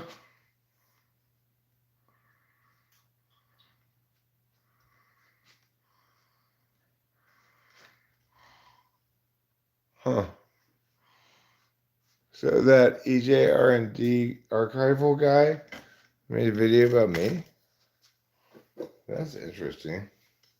I wonder if it's actually funny moments or if it's moments like designed to make me look bad or something. Well, I'll find out. I think actually I'm feeling yeah, there's no more icicles. It's too meow. It's too warm for icicles right now.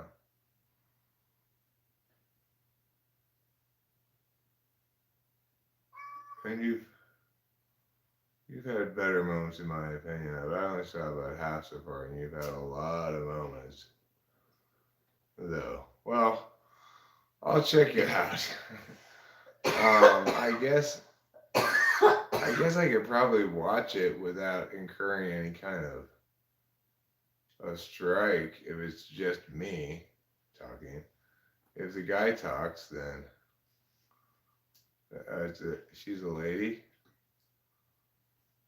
EJRNT is the OG YouTube typology guy. This person is some archiver. Let's see. Is your chance. Stop fighting.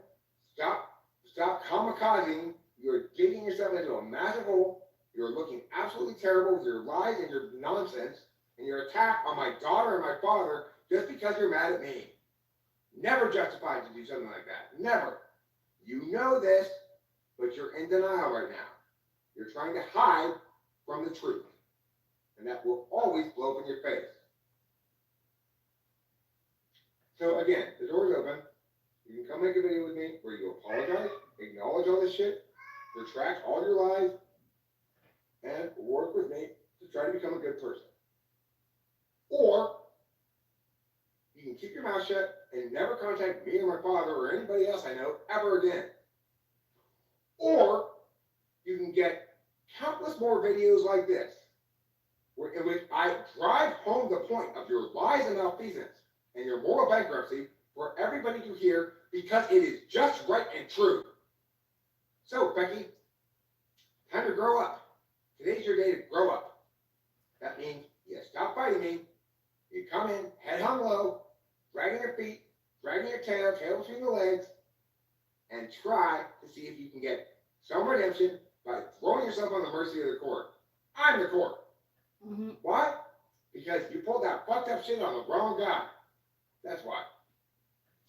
So that's the reality of Becky's beautiful court cases she's got against my dad, of all people. Great job, Becky. Great job threatening to sue my dad twice now. Incredibly poor legal thinking, but great work there. How's it working out for you? Continuing to try to win a battle you've long since lost. Learn to lose graciously. Or don't. But don't you ever advise too hard. And actually, no more Mr. Nice Guy. More Becky. The fossil record and the gradualism camp are in stark conflict with each other. And somehow people just ignore the fact that there's nothing there to even negate. There's no explanation. It certainly isn't genetic change over time, because species definitionally are self-replicating genomes. I mean, just think about it. Every example we've ever seen is two members of a species produce another member of the same species. You just think about the math of it. The population dynamics. The more examples of that species there are, the harder it gets for a species to deviate from that genetic norm. If in fact evolution were a real thing, you'd see, I double down and email him again, threatening to sue him specifically.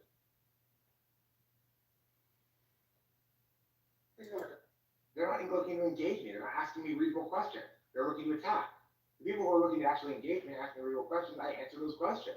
People who make reasonable concern, like, you said this, but this seems to contradict something else. I address that, as you just did right there. You said, listen, didn't you say you this, blah, blah, blah, blah? Well, defend that position, Eric. No problem. You want to call me out something I said, something that's actually my position, then fine, go for it. I'm happy to defend it. The problem is people attack me without actually attacking what I'm saying at all. It seems to be something that happens on a consistent basis, Eric, that you say something that contradicts what you previously said. Well, then give me an example of that. I can leave you some examples. No, don't leave me. Just tell me. No, don't make me do your work. If it so often happens, then simply cite an example of it. Just tell me. Where? Which one? You said you'd link me some shit. Functions that begin and end with Eric. Which contradicts what? I've always maintained that my position on carbon functions is correct. Okay. Now I actually don't think I said that. Hold on. I actually don't think you quoted me correctly. Now, I may have made a bold claim about my role in understanding carbon functions. I continue to maintain that claim. There are lots of people who agree with me to some extent, and to that extent, they are correct as well. Okay. And as far as whether or not there is one correct interpretation and the other ones that are exclusive of that are incorrect, that is in fact my position. I don't claim to have gotten it all correct, entirely correct yet, but I do claim that as far as people are getting it correct right now, it's because they are beginning with where I set shit up. Okay? So I do make that claim, and that's not contradictory of any claim I've ever made. I continue to make that claim for a long time now, ever since it graduated from a taxonomy to a model. When it was a taxonomy, I made the claim this is merely a taxonomy, not a model. Because, of course, at the time it was. So yeah, that's not inconsistent with anything I've ever said. I still maintain that position. These It's not aren't, inconsistent at all. That's not an example. aren't funny moments, though, You're going to make mistakes. I'm not going to tolerate your mistakes. I am incredibly mistake tolerant.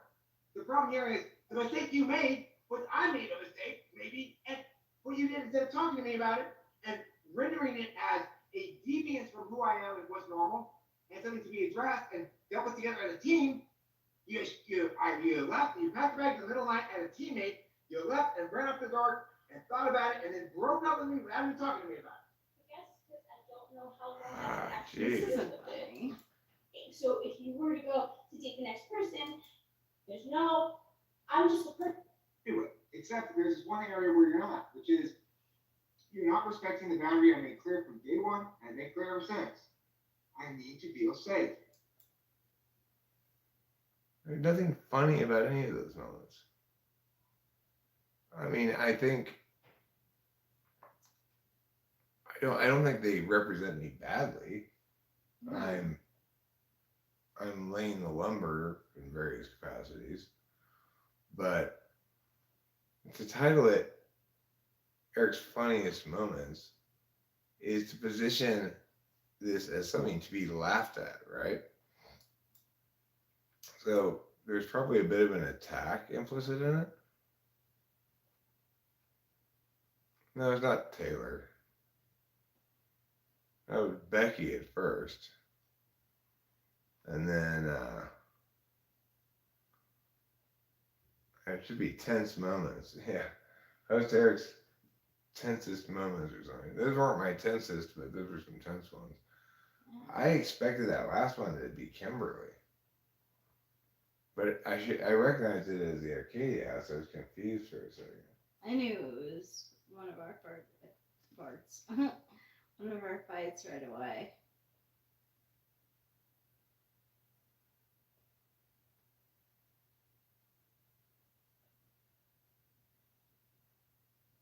Well, it's not, there's no misfortune really going on in that video. Um, First time busting Becky's chops, you know.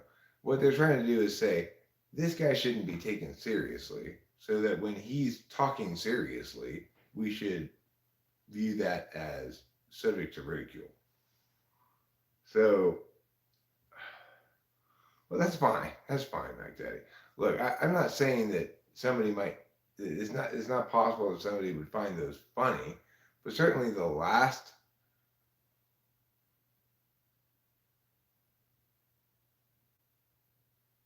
I mean, I wasn't running from you. I was, as I think I told you at the time, I needed sleep badly. I was like at the end of a super thwacked out cycle, and I,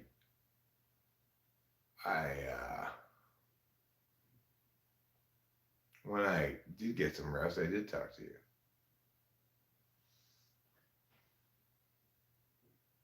Oh wait, no, we're talking about a different. No, yeah, no, that was then. Yeah, that was then. Yeah. So, yeah, I think back at that Courtney thing, it's like I don't know what the fuck I was thinking. It's like, why would I be defending that bitch at all? I guess I just couldn't believe that she had actually done it. I was like, no, why would you do that?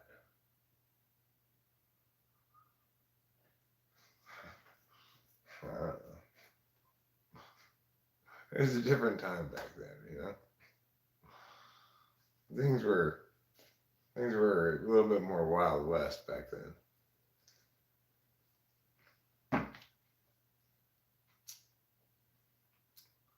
It was talking with famous people has had a crazy history in general.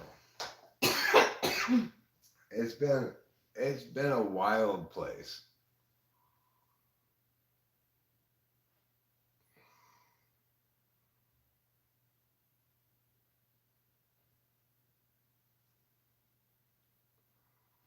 And the thing is, if you were to actually look for funny bits, there are plenty of streams when I have plenty of hilarious moments. You'd have to do some work, you know. You have to watch it, and you have to have good intuition about what's genuinely funny. If you were to put together a good compilation of my actual funniest moments, it would probably be pretty hilarious. But yeah, it was. MJ put out a video like she like type police you and put together a funny video, and some of it was you ranting. I was like dying. yeah, or like tonight, I've made some good jokes. You know, if one were to clip those, it'd probably be pretty good. Can you scroll up and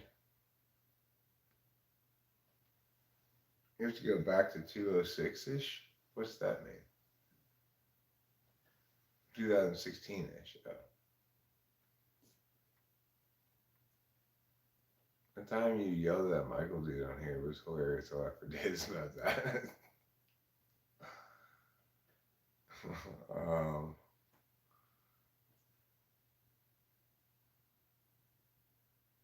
let's see. How far back do you want me to go? Eric is thinking, now that's a real man right there.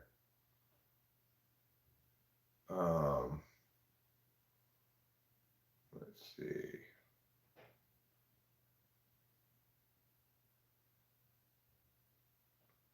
Mac Daddy, scroll up. Someone here with a blue wrench sent a link.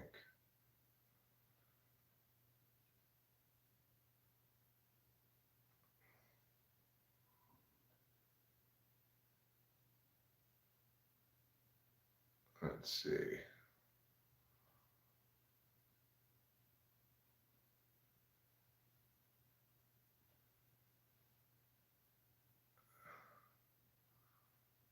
Evolution is shit, though. People would recognize that if we weren't all brainwashed. Well, I mean, um, the reason people don't understand that evolution is bullshit is because of the way it entered into the mainstream as the rationalist alternative to religious explanations. If it had instead entered into the public consciousness in a normal way, people would have scrutinized it on its argumentational merits like they do anything other kind of sciencey thing, and it wouldn't have withstood any muster. But instead, it got challenged by religious fundamentalists, and so people just said, well, like, people who aren't hardcore religious believe in science and therefore evolution. And unfortunately, most people use simple heuristics like that. So,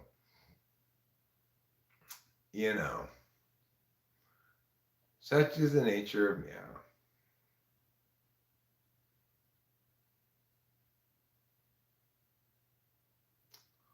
The context is clear that someone was making threats against his daughter and his father. That was Becky. Yeah, Becky, catch up. That move he's ranting about got me to turn coat pretty quick. Yeah, I mean, when she pulled that, she sacrificed any possible claim to moral high ground, right? And it's like she just revealed who I already knew she was, but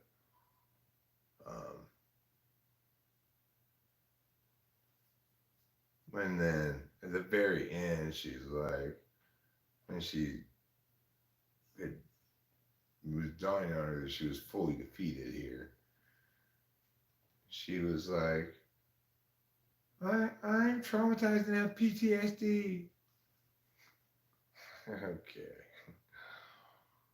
Okay, you. HC. The H word rhymes with horrible, and the C word rhymes with hunt. She's a horrible hunt, is what she is. She's a horrible hunt, a horrible hunt. If you want to know what's a horrible hunt, she is a horrible hunt.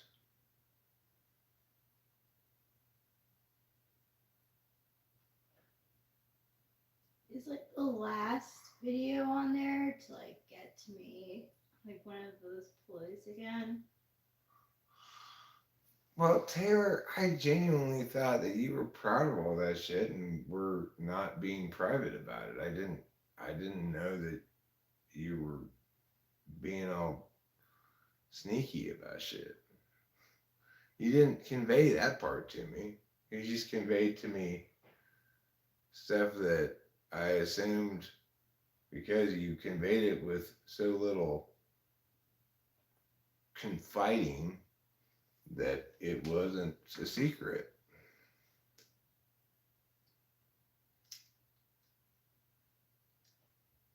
Oh, well, I mean, I don't have those skill sets and stuff, Taylor.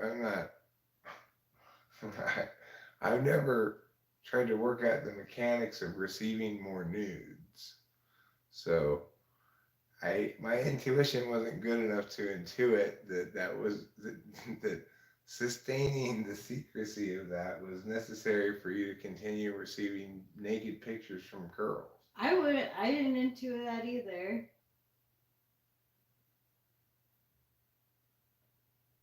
Yeah, so I apologize. But it was an honest mistake due to ignorance, not due to me willfully violating the bro code, okay?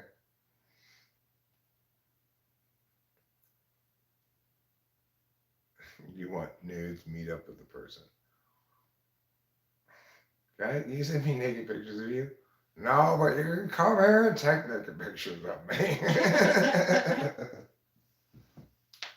I don't trust myself to handle the camera.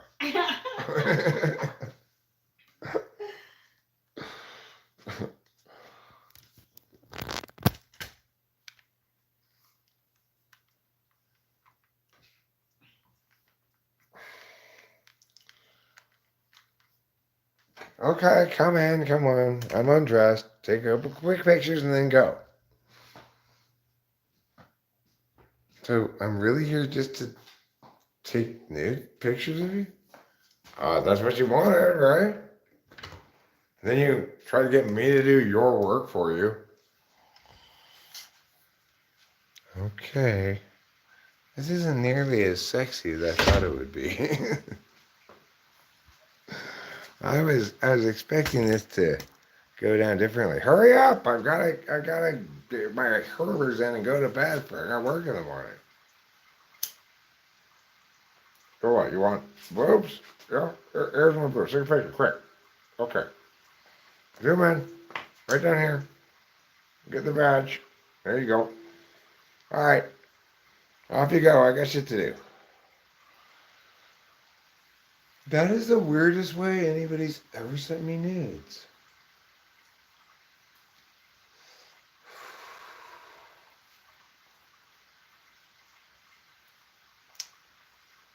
And then she followed up with a text. I hope you don't expect me to come over and take pictures of you naked. I said, that's kind of a double standard, don't you think? And she's all, yeah, because I'm a chick and you're just a dude. I could see a penis anytime. Now shoot a 15-minute long video of your cock and airdrop it to me.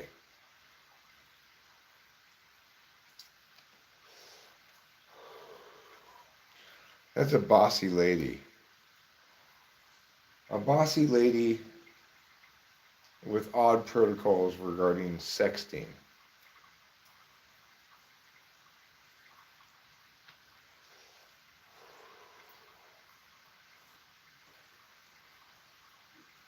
Now send me a picture of your shoulder blade. No, I mean, position it suggestively. I want photo documentary evidence of you objectifying yourself for my pleasure with photography.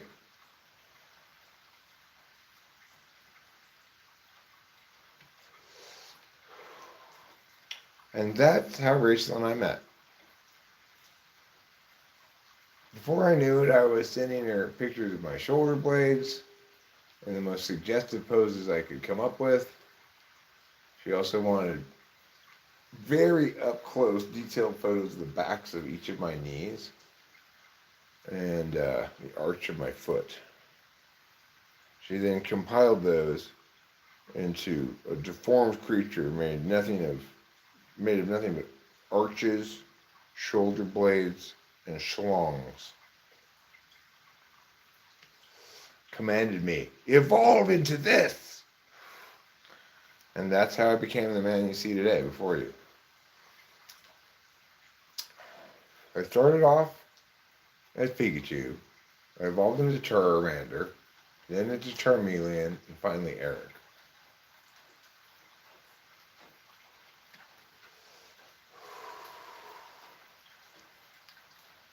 I may have been Charizard somewhere in there as well.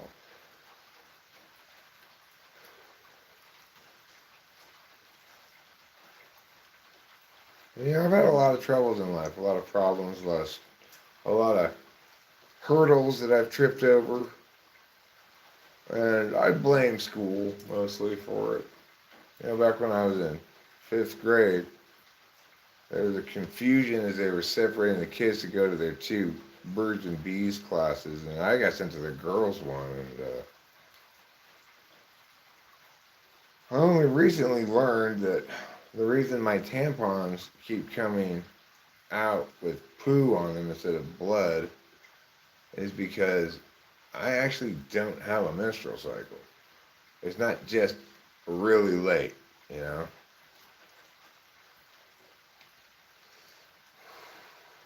I also finally figured out why my IUD didn't work and I ended up having Delilah, you know?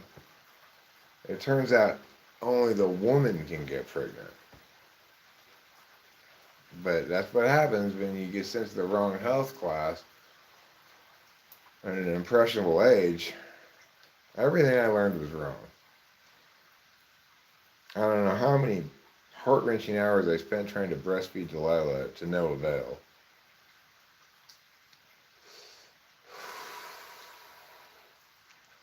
And you know, it's not just that I'm small breasted. I don't even have breasts. Which is such a relief because I kind of had a complex about my small breasts before. I remember went back to that elementary school when I was in high school and I confronted the health teacher and said, "Where are my breasts?" And she said, "Be patient, Erica, be patient." Now, in retrospect, I realize she still thought I was a girl.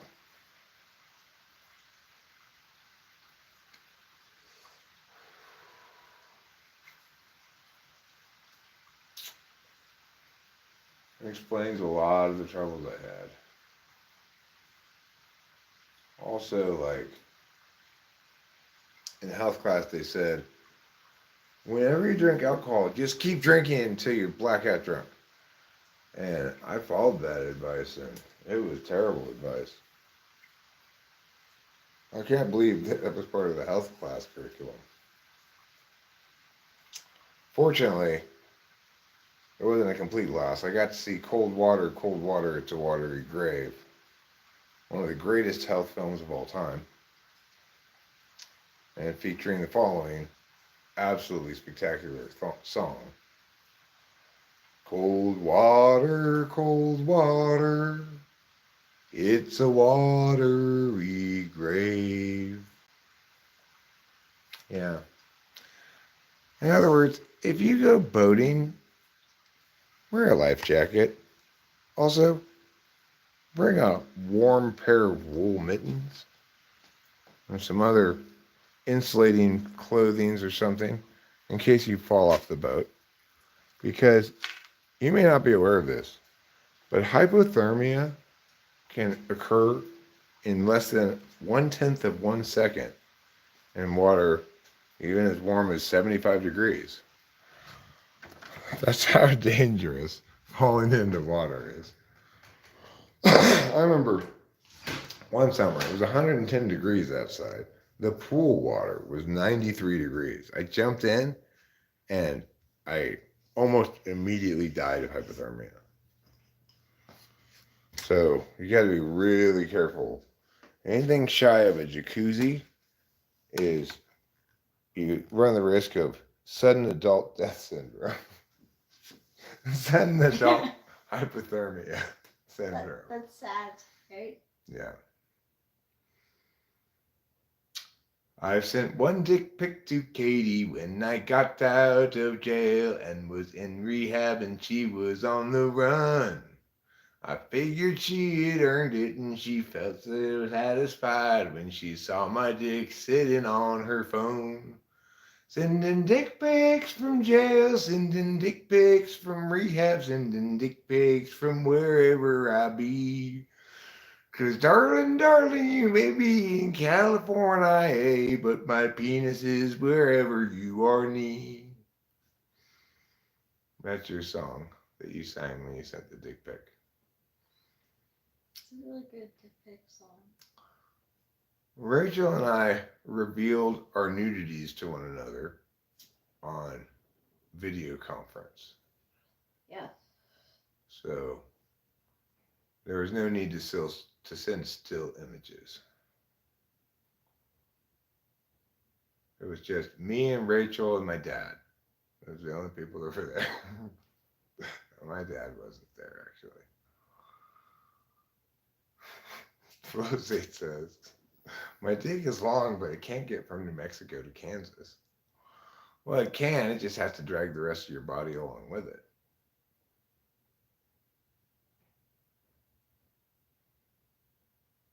You've got to stop trying to fuck people in other states from your chair. It's a noble enough ambition, but I think beyond human capacity. Cold water, it's a watery grave. Mm-hmm. Yeah. Whatever your solution is to whatever your problem is, don't make your solution diving into cold water. Yeah. You don't want to end up in Davy Jones' locker. I want to move and get the poker, but I don't want to move. Because of the cat. Thank you. You want me to poke this for you? Please. I'll take it and I'll poke it for you now. The smoking passage will be clear and how. You will enjoy a smooth bong rip without this resin clogging it. Here you go. Change the water. You want me to do that too? I can do that for you. It's easy to change the water in our sink here. That's good to know. Yeah. Nice deep sink,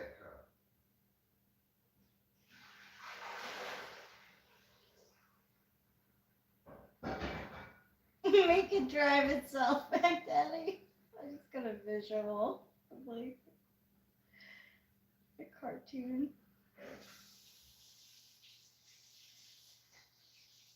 Oh man. Random hard-ons at age 7 in the middle class. Ouch. That's the thing that happens for sure.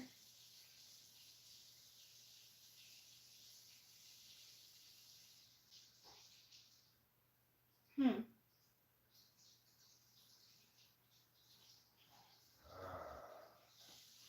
we go, my goodies.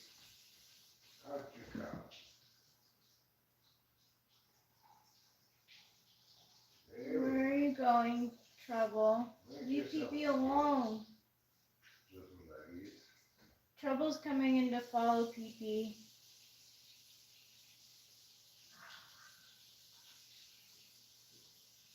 Okay. Now we're cooking with thermite. Let me see that poker. I'm going to use that poker because we've got a little bit of stubborn bong resin in the chamber passage. The the bowl stem passage is fine, but the chamber passage, you really got a good clog. Thank you for getting at it. No problem.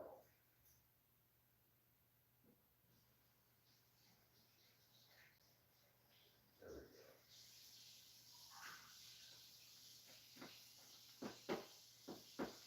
You have to, you don't need any more.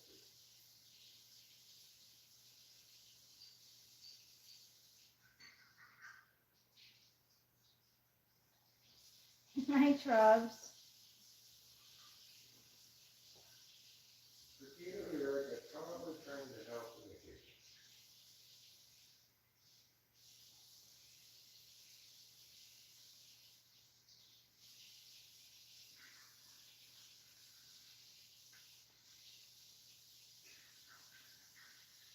Okay.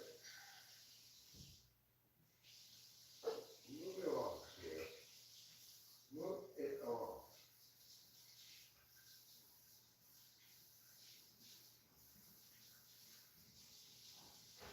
Move it along the passageway for everything. Okay. So, Third usage of BRB. here's your ball. Thank you, thank you, thank you. It's as clean as a witch's tip. I guess I'm inspired now to clean my bong as well. Bring this with me. I'll tell you what, guys. I'm going to bring you with me too. You can help me clean the bong by watching me clean the bong. Okay, so first thing we want to do when engaging in a bong cleaning is turn the water on and go like this. This causes a bunch of gross stuff to shoot out, as you can see. Just like sex.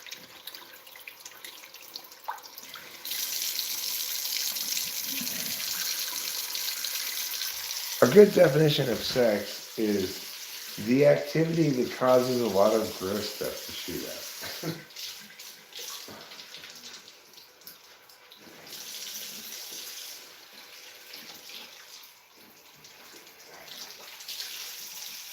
Okay.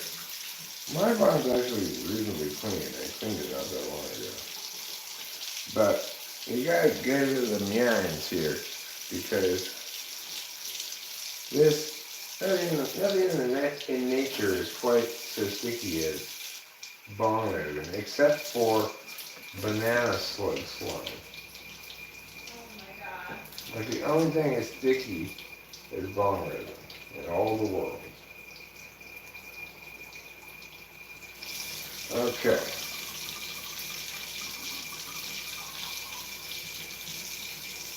That's pretty clean. I mean, it's not clogged. I wouldn't call it clean. Clean would, calling this phone clean would be a clear abuse of the word clean. But it is unclogged. I'm going to shoot with this thing all the little bits of resin and burned up weed so that it doesn't stick to the side of the sink. There. Now, how much water is currently in here? An inadequate amount of water. I'll turn it to cold. We'll give it a little blast of water. It's got this like typhoon funnel thing, so it can take a second for the water to get all the way to the bottom.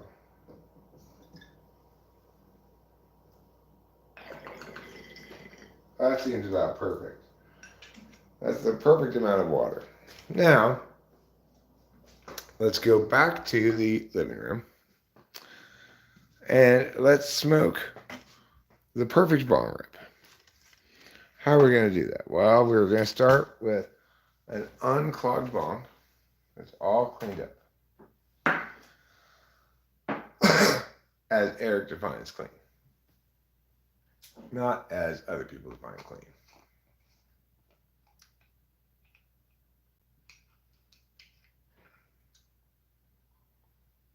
Solitary is terrible. I bet it is terrible. Yeah. I've never been in solitary confinement. In fact, I've never been behind bars. I have been arrested, handcuffed, put into the police car, SUV, driven to the police station, and forced to pay the police $1,400 or something. But I never actually got put into a jail cell. And, I was lucky not to get put into a jail cell because I was a hardened criminal who had drugs in his car. So, when you have drugs in your car, you should be punished severely. Hey, you stop driving around with drugs in your car. But what about when I want to do my drugs? You're not supposed to do them at all, they told me. I said, well, that's a little unrealistic, isn't it?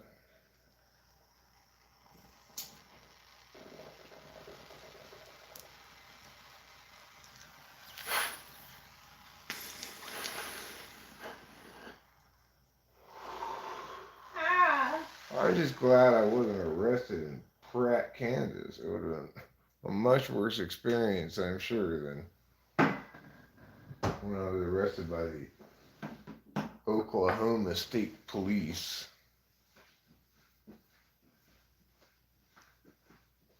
Oh, good job, Oklahoma police officers. Way to go.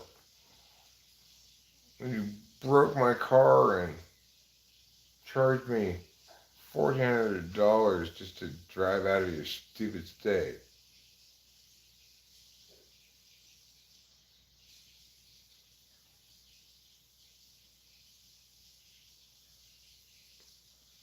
No, I didn't get any probation.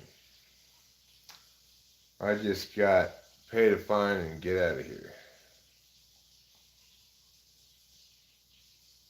But it is on my record. Like, when I had this encounter with the Temple City sheriffs years later because this horrible person called the cops on me. Anyway, I just had to talk to him for a second and then realized that the other person was the problem, not me. But regardless, they asked me if I'd ever been arrested. I said, yeah, I was arrested in Oklahoma. And they said, what for? And I said, marijuana. And the sheriff nodded confirmation that what I was telling them was what they were reading on their machine, So I do have a criminal record, but it's for pot. Now, the truth, of course, is a little bit more scandalous than that. I actually had in my box with all of my pot methamphetamine as well. But they didn't find that. So they just didn't notice it or something. I don't know. It was like I had multiple ounces of weed with me. Plus, all my paraphernalia that I had was like weed smoking stuff. So I think they just didn't even think to dig around the box much,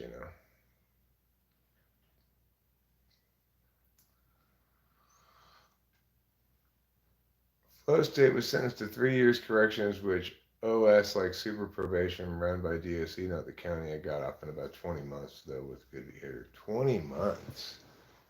You were in jail for that long? Oh man, that's a long time.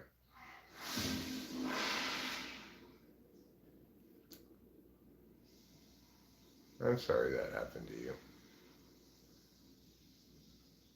He's not a sex offender. He's a drug offender.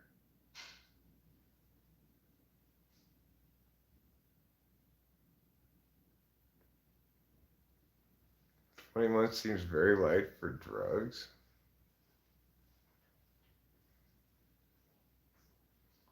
Okay. Yeah, well, yeah, I mean, if you're in institutions of some sort, compelled to be in institutions of some sort, that counts as imprisonment for sure. So,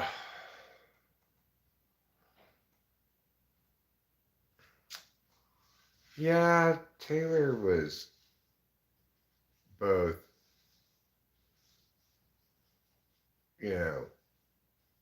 subjected to tyranny, rights violating, perjury committing law enforcement officers, ignoring the Constitution to justify their search and seizure of his property and person. But then also, Taylor was stubborn. After he got busted the first time, he should have just stopped doing shit and listened to Eric.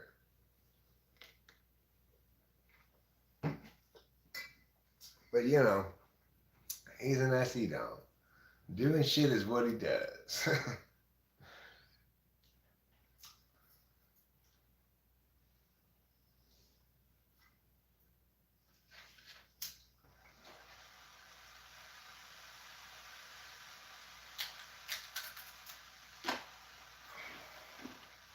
You were convicted as a dealer. The ridiculous thing is you weren't even a dealer. You didn't deal drugs. You were a buyer of drugs. for your consumption. It's like, how do they expect you to do your drugs if you're not going to buy them?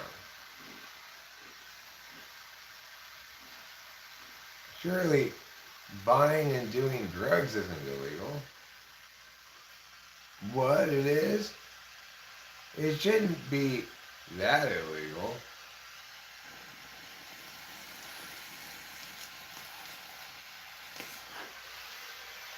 It should be like, if anything, like you get a ticket for running a hot dog cart when you don't have a business license. The punishment for buying and selling drugs in no way should ever be considered a criminal offense. It's ridiculous.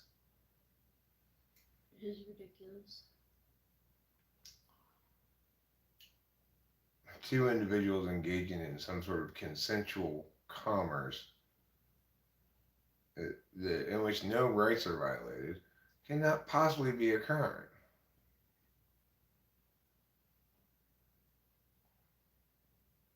Unless, you know, they say they're selling you cocaine, but it turns out to be talcum powder or something. That's a crime. It's called fraud.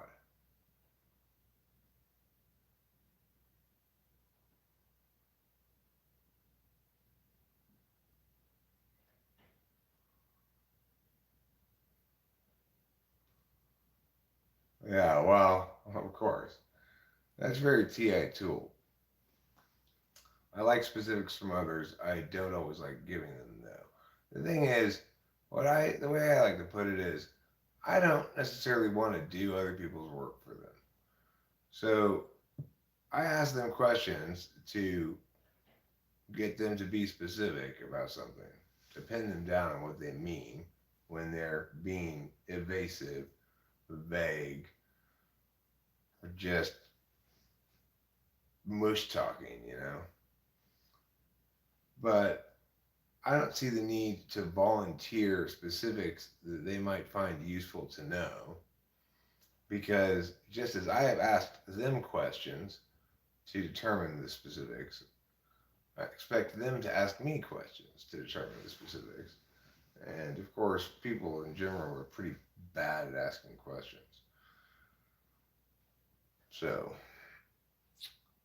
of course, they don't do the work they should. They don't find out information they should intuit they need to know. And then they end up digging their own graves.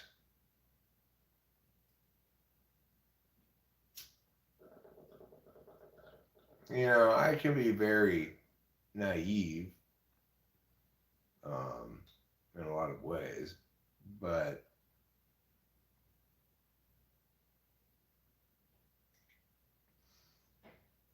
you have to get me fast and get out of there fast, because if you're around me for too long, I'll figure out that you're a ne'er-do-well, if you are.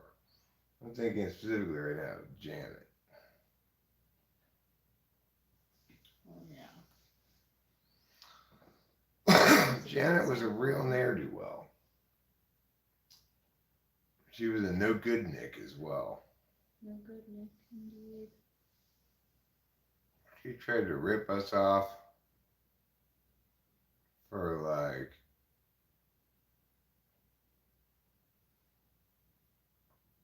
you've had a warrant for like 2 years, and every time I go register, the sheriff is like, blah, blah, blah, arrest you, blah, blah.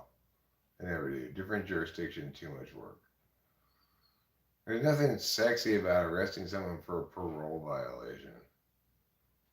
Nobody gets commendations for bravery for that. For a guy who walks into the sheriff's station. Today, the sheriff bravely saved the day when he didn't arrest Taylor for a parole violation, thereby proving how crimes that allow cops to enforce them as per their discretion are inherently doomed to be institutions of corruption and nefarious nonsensories.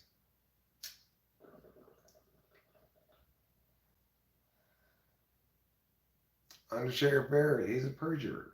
He's a perjurer. He likes to perjure himself. Tracy Beverland's colluding with him. I guess that's why she didn't arrest him yet, Jim, or whatever.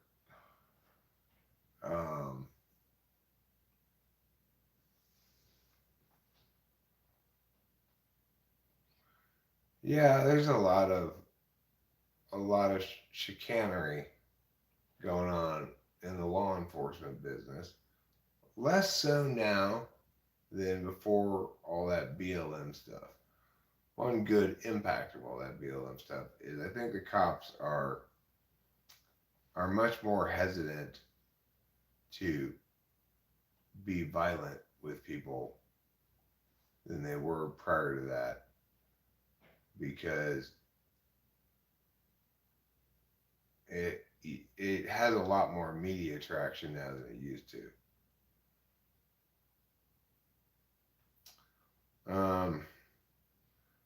I mean, the cops I dealt with in Oklahoma, they did everything by the book.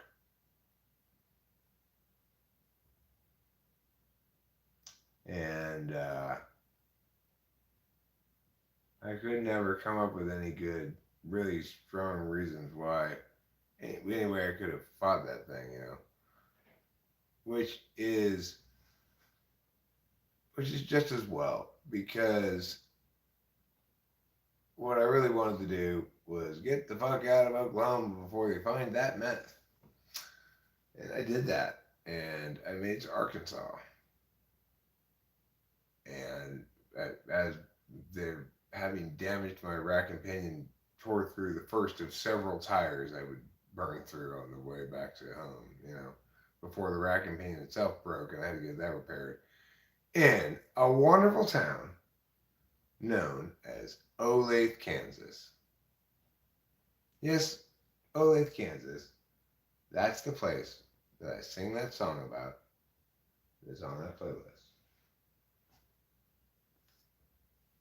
3 more hours until I go back to Olathe, Kansas again.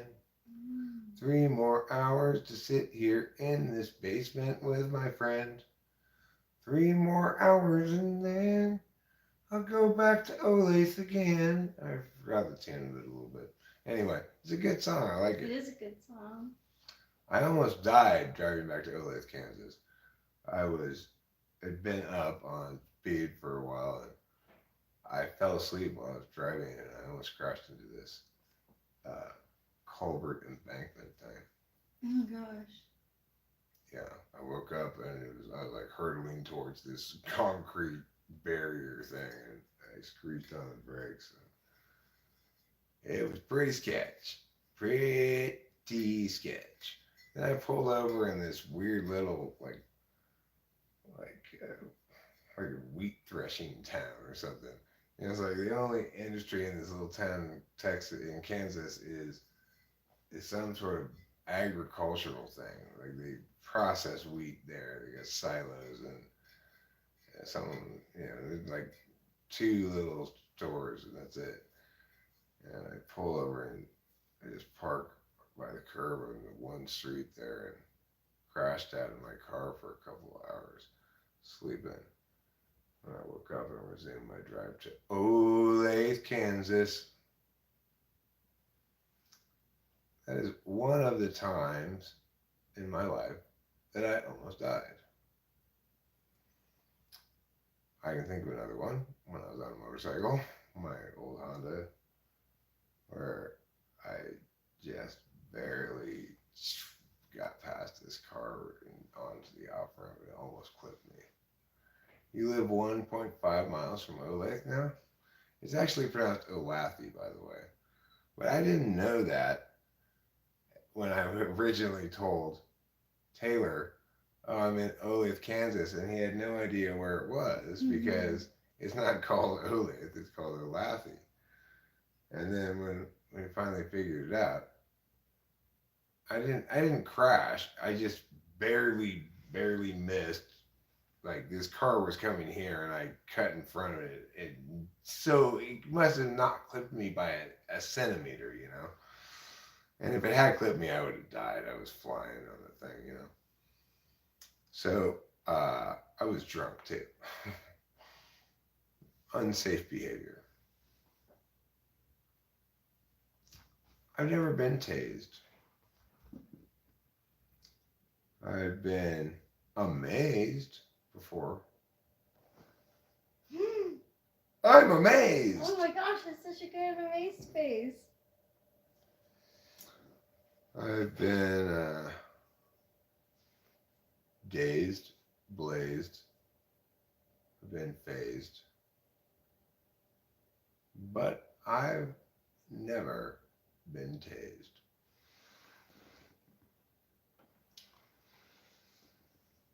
Would you like me to tase you?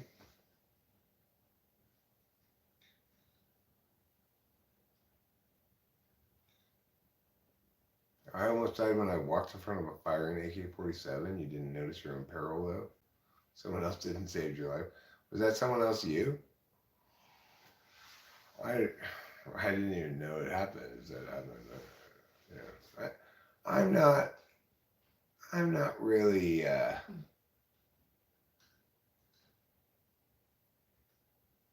wise in the ways of firearms and such. But I do now have a firearm. And plan to go take it out into the woods and shoot it a couple of times. Some pine cones or something. You know. It's good to practice with it. I hate pine cones, is why. That's why I want to shoot them. When I see a pine cone, it sends me into a rage of a raging hail of bullet spray. Hell, pine cones! Pew, pew, pew, pew, pew. It's hard to hit someone directly in the eyes. I've never had a direct hit. Don't rub your eyes. That's where people fuck up. It's good to know. I probably would rub my eyes. Ideally, don't get pepper sprayed. Would probably be a even better strategy. Yeah, ideally don't get pepper sprayed. I don't think anybody's gonna pepper spray you. I conceivably could imagine myself getting pepper sprayed, but it would have to be. I'd have to be in a fighty mood, in a yelly mood, and be yelling at the wrong person or something. You know what I say, Cammy 9? Pepper spray is too, but so are tasers and stun guns. Just simply use your scorn and your condemnatory language. You meow meow meow. And use your pointing finger too. You want meow meow. Yeah. That's the best way to really drive your point home that they need to suffer. Is by meow meow meowing at them. You just meow meow meow at them without any reservations. And another thing that's wrong with you is this. And here's another reason why you should be ashamed of yourself. Reason B. And then you feel better when you walk away because you've given somebody a real scolding and they deserved it. If they didn't deserve it, then you feel terrible about it later. But if they did deserve it, then you don't feel terrible about it at all. You just feel like, yeah, fuck that person, you know? And that's good. Good night, MacDaddy. I think I'm going to follow your cue in this stream. I'm going to wrap it up like a Christmas present, and the prize inside is wishing you a very pleasant evening and instructing you not to forget to eat plenty of cheese. I've been host Eric. My beloved, beautiful broadcast partner here is Rachel. And together we bid you adieu.